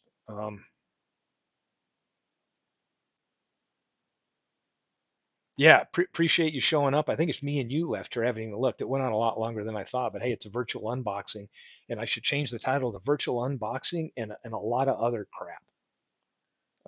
Would be the heading, digging in deep on here. But man, just love the game. Super happy with this edition. I know some people have felt like, well, I don't know if that's a lot, but to me, the matchup stuff, um, this is one of the better upgrades that I've seen in the last 4 or 5 with baseball, in my opinion. Um, and I haven't dug into this. Dang it, these where I can create my own image files and save them and make them applicable right here to just like a run. Like if I'm going to use Cleveland from the 50s or whatever, I can come here and set up references and set up ranges for when to use um, certain mods. I mean, this is unexplored for me right now. So this is just going to be another thing to dig into. So another reason why I'm enjoying this. So, well, I'm going to sign off right now. This has been great. I don't know how long we've gone. I guess I could peek over here and find out, but it's been fun. I think we're quite a long ways into it, but yeah, I'll be back with some more, maybe streaming some more of these games and dig a little bit deeper. If anybody wants to leave any comments and see something that I didn't cover, again, the game's so deep. But I guarantee you, Beatles, if you have another chance to run a league, I'm going to jump in, or better yet, maybe I take your advice and I figure out how I can set something up within the community and maybe run a little league, maybe with the franchise files, or maybe a draft with, certain teams or something. So definitely going to explore that. I did get set up into Mark Weiss is running that holiday tournament, so I'm going to get to play head to head. And you know, I haven't done any of that in a while. He runs a great King of Diamonds, and they do that holiday baseball tournament. So I'll be getting a chance to do some head to head with the 2022 file. So that'll be fun. Nice. Yeah. Don't forget to actually pay, and let's do it on your channel and let Al know. Yeah, that sounds good. What do you mean by pay? Is it pay or play? I'm thinking, do I owe somebody anything? Is there a bill out there? Ah, I got you, man. You had me scared. I'm like, oh, wait a minute. I'm running up a bill. I got to pay my YouTube bill here. It's going to time out on me. But no, you're right. I got to start playing the stuff more and more. So, um, till the next one, appreciate everybody that was here tonight and those of you that will watch it. But again, um, yeah, if you're into computer baseball sims and you don't have this game, my question is why that you need this. I mean, it's just you got to get it. And if you're thinking about upgrading, um, get it. I mean, just the matchup tool in game, being able to analyze and see what's coming up and have it do the math for you, the outcome box, some of the manager stuff. I mean, yeah, get it. So I'm going to call it a night, say goodbye to everybody, and I will be back sometime in the near future with some kind of mad ramblings of a baseball fanatic or a review of some gameplay or some ideas about a league or something. So it's been fun tonight, and good night, everyone.